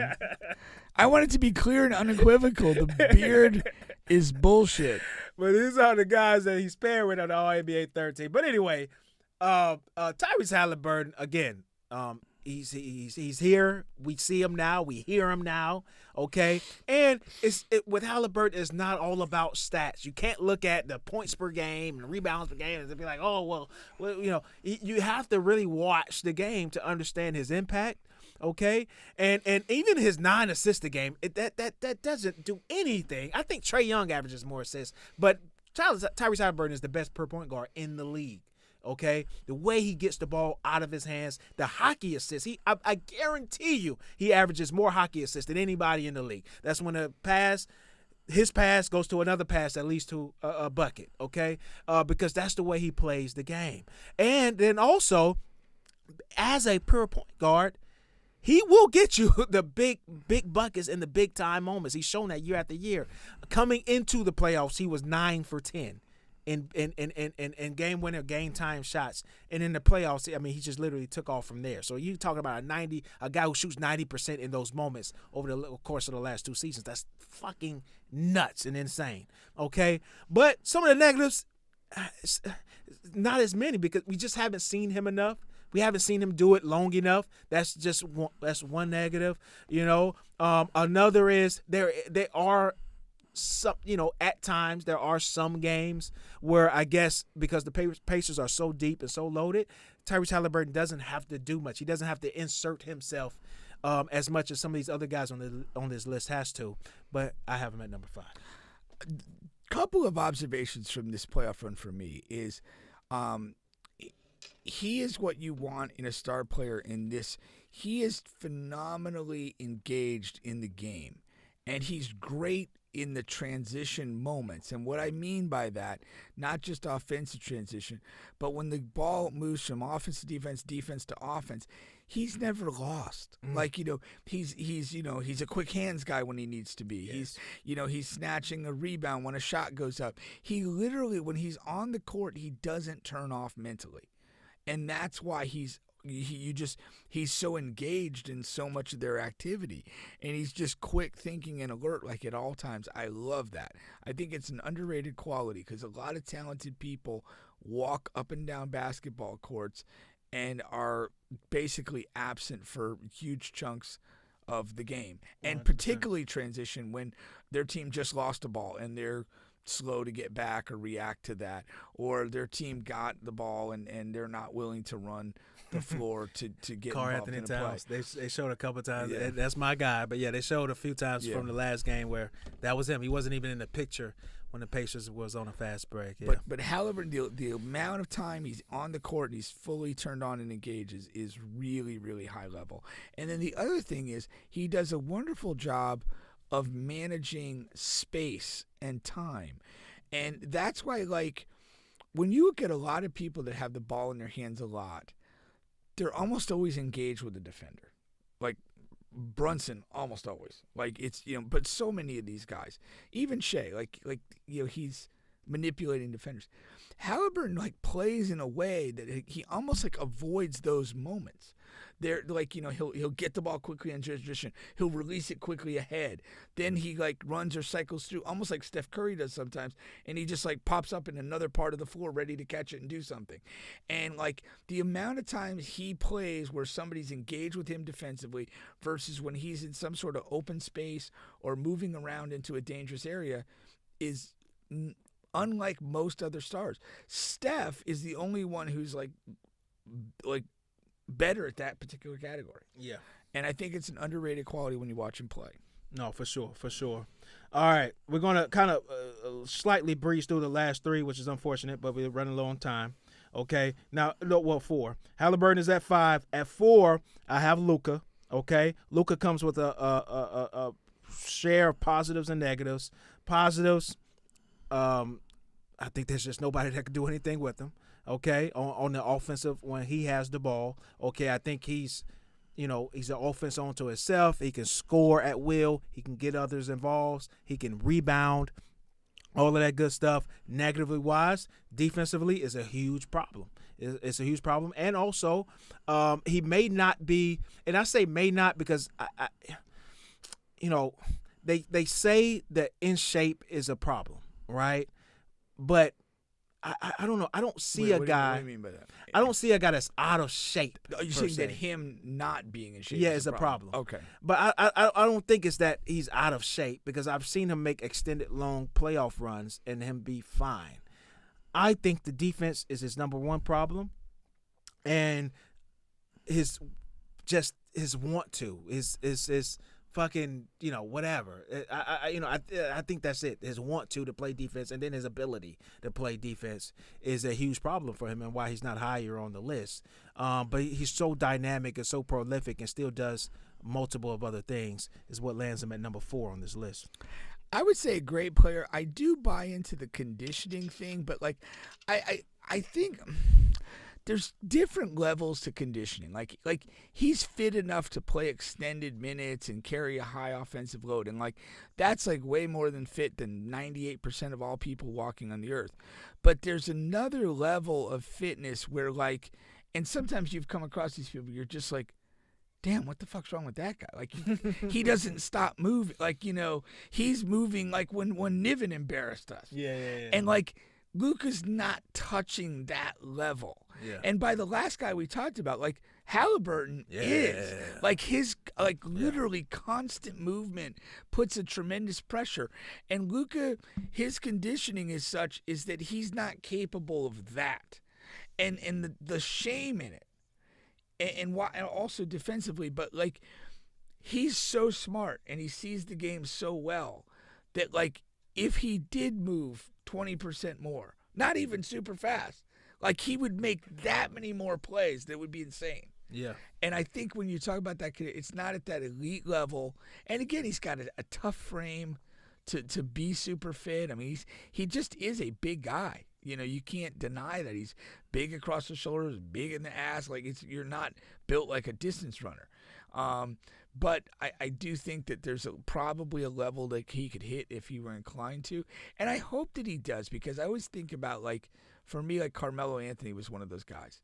He never really, just got to that, level of fitness and kind of just two-way dominance. And the opposite guy that did that for the 1 year was Charles Barkley in Phoenix. He got himself to a place he'd never been, and he had a phenomenal year. And I want for Luka and for us as basketball fans for him to get that one time. Yeah. Apparently he's already dropping some weight now. Yeah. He looks leaner, so hopefully he kind of gets to that. Yeah, but we've been fooled before in the past, so I'll believe it when I see it. Okay. Now, coming in at number 3, I quivered with this, man. I went back and forth, but I'm going to land at Giannis. Okay, I got Giannis at number 3, and I really wanted to put Giannis at number 2. I really wanted to. Okay, Giannis is a phenomenal player. Offensively, we all know what he does offensively, but what I loved about him this year, Dame went out, and Dame was out several times, even throughout the regular season before he blew his ACL. Giannis was the point guard. And how many power forwards in the history of the league could run an offense for an extended period of time, of months? There is none. Kevin Garnett, Dirk Nowitzki, all of these guys, they'll the ball would be in the fucking ninth stand if they had to, you know what I mean? And he did that for the extended time and was really awesome at doing it. You know what I mean? He averaged over 8 to 9 assists a game, and still was able to give you offensive output of over 30 points. Of course, he's going to give you close to 10 boards. He's a monster. He's a freak. of nature, okay? Negatively, we still got the shooting. Free throws, his free throw percentage was worse this year. That's unfortunate that this late into his career, he's like having. There's no growth there. There's no growth. Matter of fact, there was a regression there. Yeah. Okay, and also no one believes that his game is going to age well, and he's going to be one of those guys. He's going to be over the 30 heel. You know, he's 30 now. He's going to be 31 when the season starts. So that's a potential issue as well. Yeah, I co-sign what you're saying there. Okay. Number 2, I got Nikola Jokic. Okay, what can you say? He's another freak of nature, but for a different reason. Like, it's not athletically freak of nature, but he's a monster. Okay, controls the game. Okay, we know that the Denver Nuggets was not a comparable team at all to the OKC Thunder, and he took them to 7. And that's what we want to see from Anthony Edwards. Like, that's the type of stuff. Yes, go down fighting. Show me what you got. And you know what I mean? And in the end, he didn't have enough. I talked trash about Alex Caruso shutting him down and things like that, which was a slight joke because, of course, it was more of a team effort. But Alex Caruso was the initial defender there. Defensively, it still remains my issue with Jokic. He doesn't defend the paint. You have to do a lot around him in order for the defense to work. So that's why I wanted to put him at number 3. But he's just so fucking dynamic offensively that you just can't deny him. You can't. I agree with that. All right, number 1, SGA. It's not because OKC beat Denver and now SGA is the best player in the league and not Jokic, and it's not that. SGA, again, just like Haliburton, SGA is here now, okay? You have to deal with him. He's a two-way player, okay? He's a guy that's the best player on the best team, okay? Scoring over 30, okay? And he's showing up in every big game, and he's dominating his matchups, okay? He's the best player in the league. Worthy MVP. There you go. That is On the Bench. Catch you guys next week. We're out. That's it. We